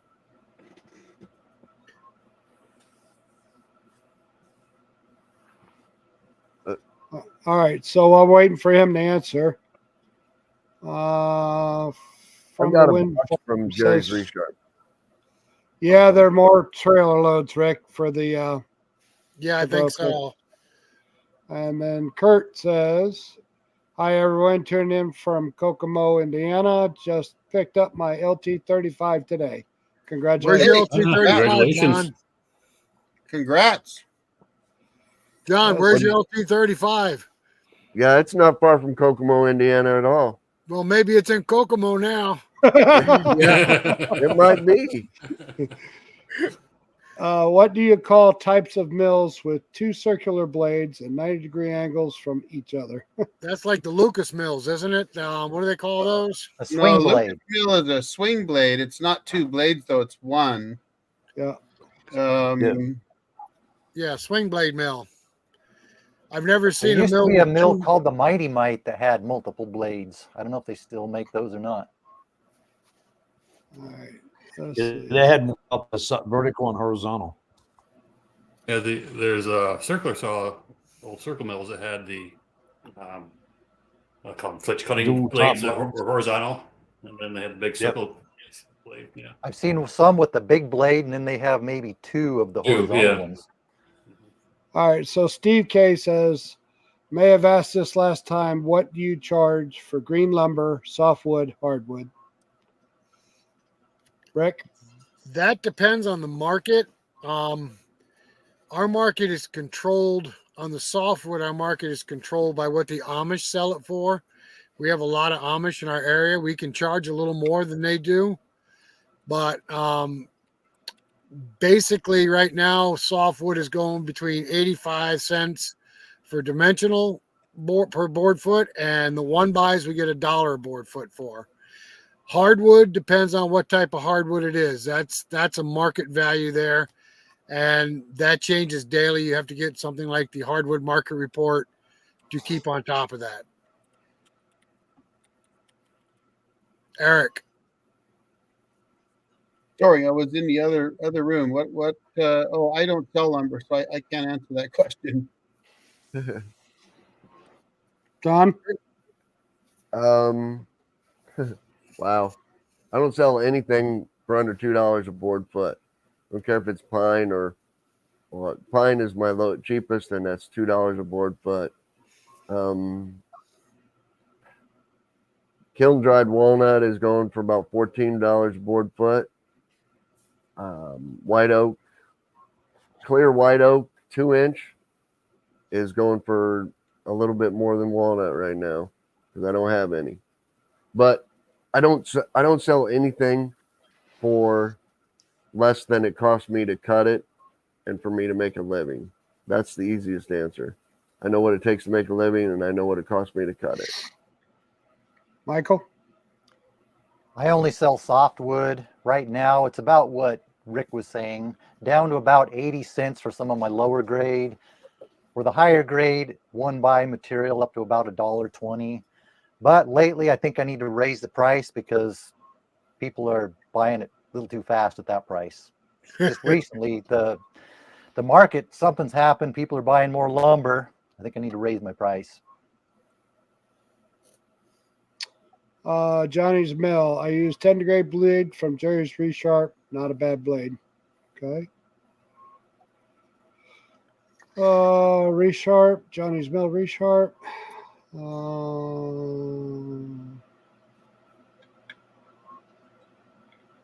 Paul, do I you got- sell- I got a question We for do, Steve. but most people bring the logs to us. So we're not using our log or buying logs. So we just charge by hourly rate. All right. I don't sell very much lumber either. I don't sell hardly any lumber. I sell a lot of slabs and mantles. Yeah, that's what we used to do, but now it's going back to dimensional. Yeah, I don't sell very much lumber at all. So I don't try. And that just keeps me from keeping up with the prices. So I don't have to. All right, what's Victor say? I've been selling logs to local bandsaw guys by the truckload. I can handle 1,000 board foot on my single axle. All right. I do mostly mobile milling. I got a lot of logs, but I don't buy logs. Well, we're getting all bands now. Anything else? Yeah, hang on. Wait. 8.5 was ideal. My buddy Thomas O'Brien too. So bands. Mike. Okay, here's one for Mike. How do you market your wood? Do you use Facebook Marketplace, Craigslist, or is there another way to sell it? Is it common for people to buy the trailer? I've been mostly doing Facebook and Craigslist. Like I said earlier, Craigslist is doing well. I put an ad on for a little bit recently, then I have to pull it off because I got people almost fighting over the batches I've been putting up. And I've been doing it a little bit at a time, not trailer loads. I just don't hold on to it long enough to get a full trailer load to sell. I've just been selling it in maybe bundles of 100, not 100, but 20, 30 boards at a time. That's what I've been commonly doing. Was there another part of that question? I don't think so. I think you got it. I had some other ideas on how to market online that I wanted to implement, but lately Craigslist, I'm doing so well on that, I haven't had to do anything else. Yeah, we have. But ahead, keep Steve. in mind, I'm not cutting very much lumber. I'm just doing more of a hobby level amount. If I wanted to get into other business, do more business, I'd probably have to do more advertising. Paul, you guys just do yours by word of mouth, right? Yes. Yep. Lately, we've been doing a lot with our local tree service guy. He's been do some building, so he brings us the logs. We just cut them up for him and where they go. Oh, good. Let's see. Hopefully, he brings us a nice walnut when he sees it.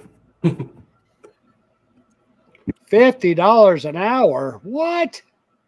What? We're slow. We're videoing. What? Take your time. Hobby. We're bringing logs to you guys. Where's this? I'll bring my logs to you too at that price. For crying out loud!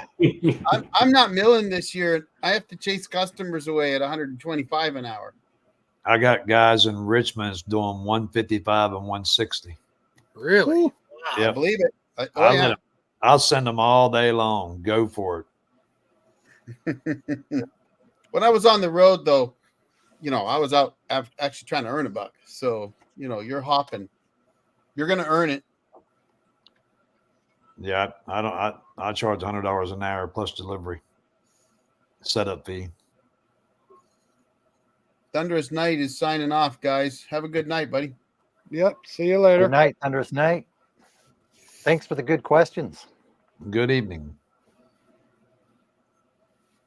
Do you provide FU? I'm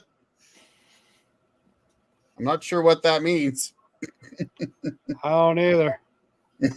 Not sure I want to know.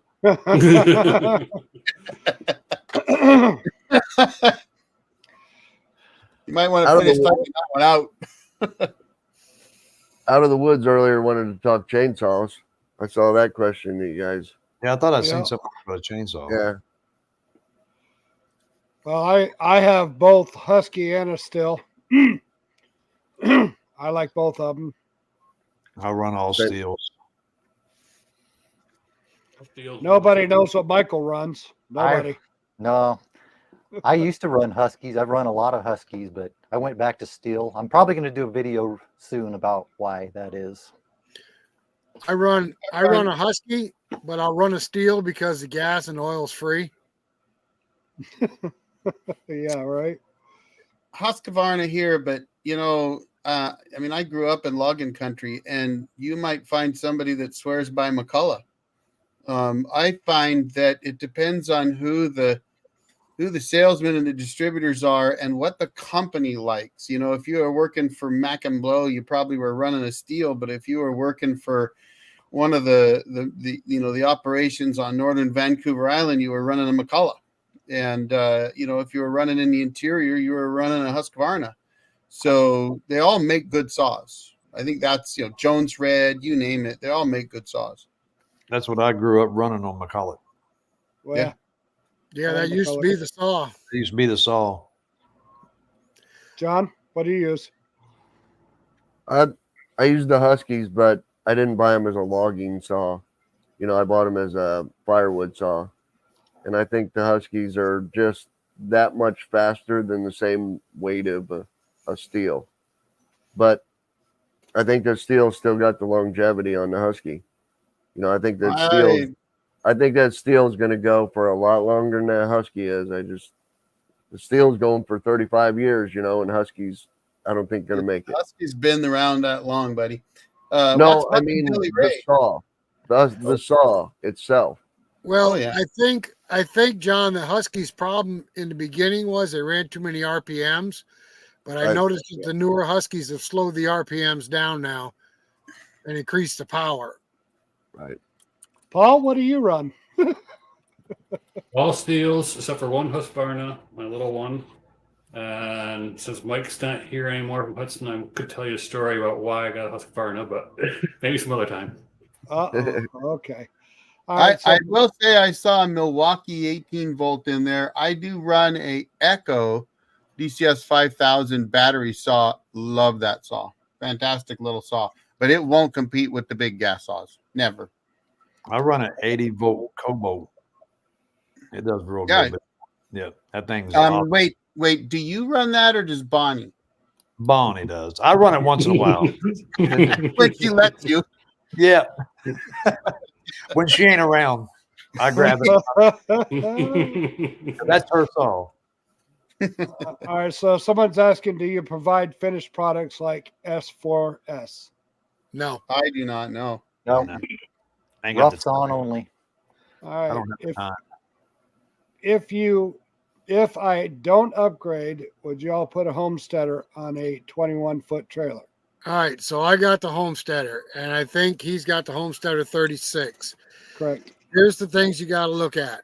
If you put that Homesteader on a trailer, you have to put the log on the Homesteader. If you haven't got a way to do it, then I wouldn't suggest putting it on a trailer. Okay.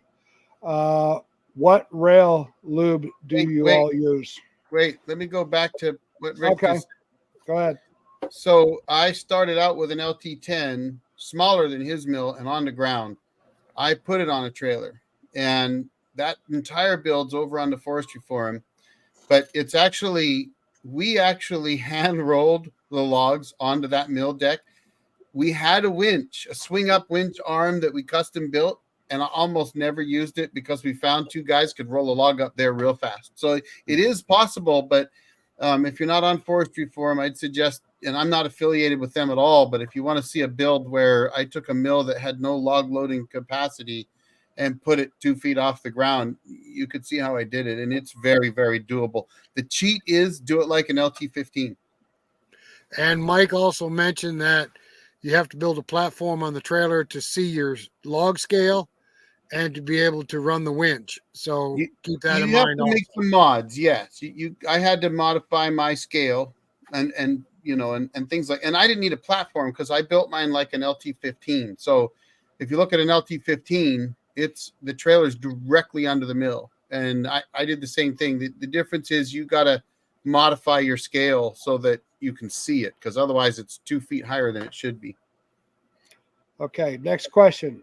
What rail lube do you all use? We don't use them on the Hudsons, but I know you guys do. Eric? ATF. ATF. John? ATF. Okay. Try finding the oil-based stuff because the synthetic stuff smells, as I found. Kurt also says, hey, I enjoy your shorts and videos. Davidson's been subscribed for a while now. Learned a lot. There's kudos Yeah, he's to the you, one who John. he just bought the 35 in Kokomo. Awesome. I told him, Awesome. if you need any help, come on down. Anyone try Farmac? Nope. Farmac. What is As a Farmac? lube? Oh, chainsaw? No. What is my top handle? I can't tell you, Andy. I can't tell you. Let me give you a hint. Duh. Chinese. So did we see Cricket's Frontier Mills? Anyone have feedback on Frontier and Mr. Wilson? A 500i is well worth a light and strong. I was actually going to buy a 500i when I bought my 462. When I bought my 462, it was 2020 when everything was going crazy. My local dealer didn't have any 500i's. The only professional saw they had in the shop was the 462 that you see me using now on my videos. That's the reason I bought that. When I replace it, I might do a 500i. Steve, you had a Frontier, did you not? No, I had a Norwood, which is the same thing as a Frontier. But the only thing I can say about a Frontier is owned by Norwood Sawmills. Okay. If you're looking for a customer service, you better call AT&T. Paul, you have a 500i, do you not? I do, yeah. And I bought it in the middle of COVID as well. It wasn't at the dealer, but other customer had ordered it. Got impatient, went down to Pennsylvania and bought one that they had on the showroom floor. And then the one that he ordered had come into Hudson's and just happened to be sitting over there one day and said, well, I'll take that. So I got lucky. You have several still saws. How many you have? Steel's 11 or 12. And one Husky. Wow. One Husky. You had a couple of McCullochs too, didn't you? Yeah, those are Andy's, yeah. Andy's. Old 1010s. You guys got a ton of saws. Have enough. I only have 3. I'm starting to question my real logger status now. You have what? Did you say 12? We're gonna have to demote you to lumberjack. And you have 12 I only have saws. 3 and I only use 1.5. Let's see. I have ordered a new Stihl 881 Magnum and the 72-inch Gang Bird Alaskan chainsaw kit. Oh, Granberg. Oh, okay. On an LT35. Can only get 26-inch slabs. Now I'll get 68-inch slabs, and I have a giant black oak waiting for me to saw it. Awesome. What does that? So what is that, Eric? Is that a? Oh, a chainsaw mill. It's a Okay. big chainsaw mill. And the 881 is that's a pretty common, that one. And the, there's a big Husky I've seen, like 105cc Husky I've seen guys use. But those big saws, he's 70, he's talking a 6-foot chainsaw mill. Yeah. So that's probably a 2-header deal. Like they a lot of times, maybe not 2 saw heads, but 2 people with an extra lube on the end. That's a big setup right there. I'm too old now. I'm busted up. I can't do that anymore. That's a lot of work right there. You'll find every muscle you didn't know you had when you use one. Oh, yeah, I've never used a chainsaw mill. I've seen them at the shows, but I ran out of time to wait for it to cut a board. I ended up going somewhere else. That's how I started.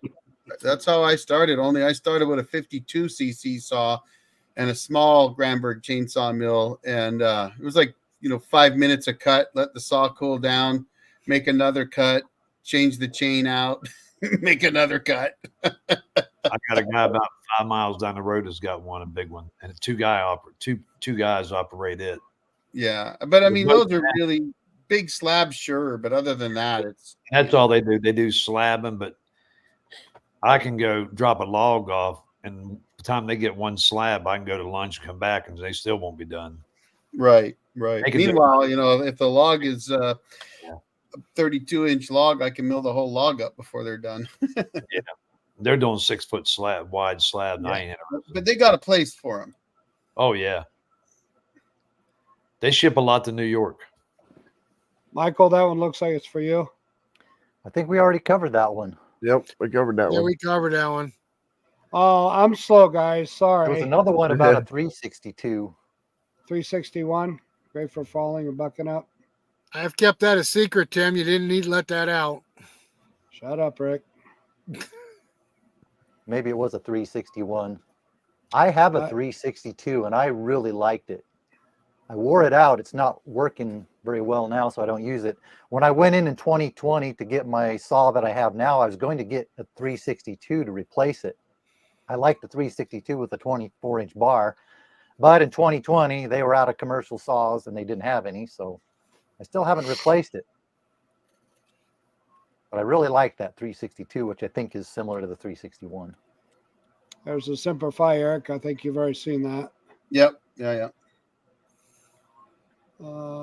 Cookie Miser short. Just fell uploaded 3 days ago. Got 6,900 views already.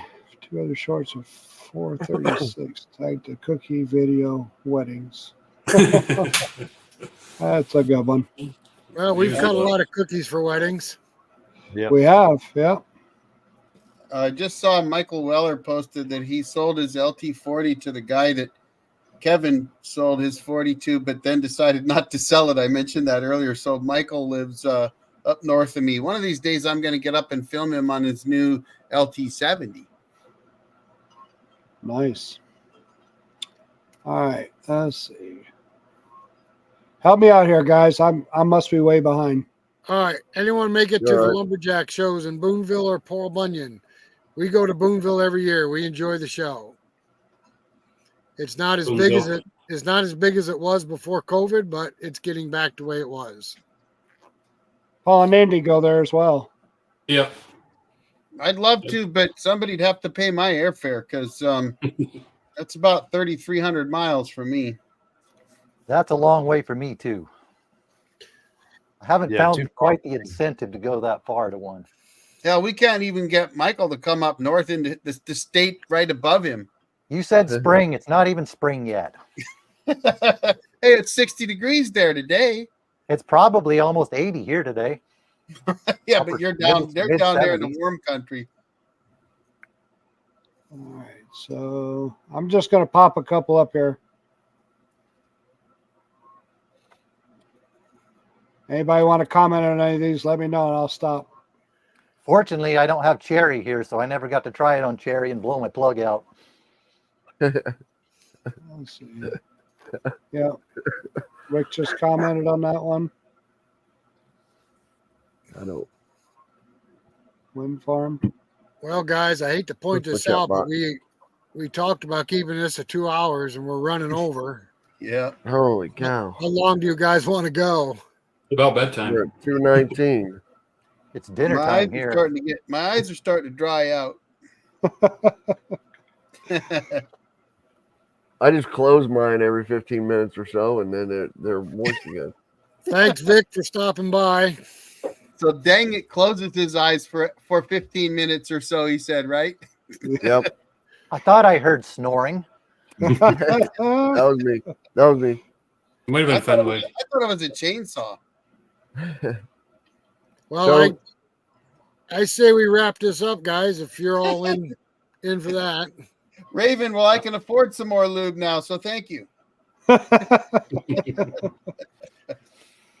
And I saw a comment by Crane Creek. I make resin tables. I'm assuming you mean like epoxy resin. I've done a few myself. Awesome. So, yeah, I would love monster slabs, buddy, but I just couldn't do it anymore. I got a 4-foot Pondo that I've been thinking about. One day it might have to come down. I'll get someone else to slab it for me.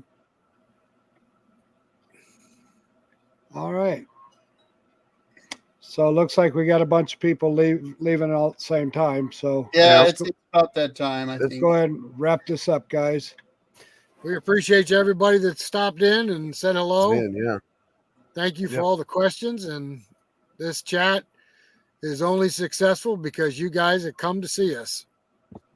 Yep. So thanks for being here. I love it. I enjoy it. And this is the first time we've had 7 of us all on at the same time. So I think it went really well, guys. So thanks for Absolutely. having me. I appreciate it.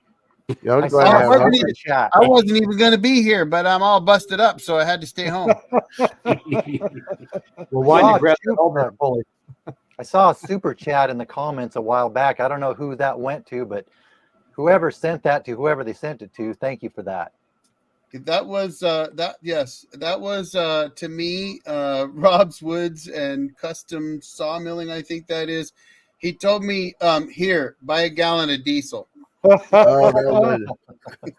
That's Yeah. about the price of diesel too. Buy an alternator pulley. Oh, I got a pulley. I just got to put it on the damn alternator now. Oh, no. I should have had that sit right here, but then I just gave away something. It's not done yet. Uh-oh. Can't believe you went there, Steve. Steve's channel is MSD Making Sawdust. Look up MSD Making Sawdust. That's Steve's Oh, channel. Yeah, Steve. Yeah. Steve, you're a sneaker boy. I tell you, you just come out there with the comments all of a sudden. You're Yep. kind of mean. No, we got to keep everybody happy and smiling. All right. Well, guys, All right, I'm going to end this. Guys, hang around just a minute, okay? Don't right. disappear yet. All right, guys, we'll see you later. Thanks for stopping by. We See appreciate it. y'all. thanks for Bye. being here. Good night. Night.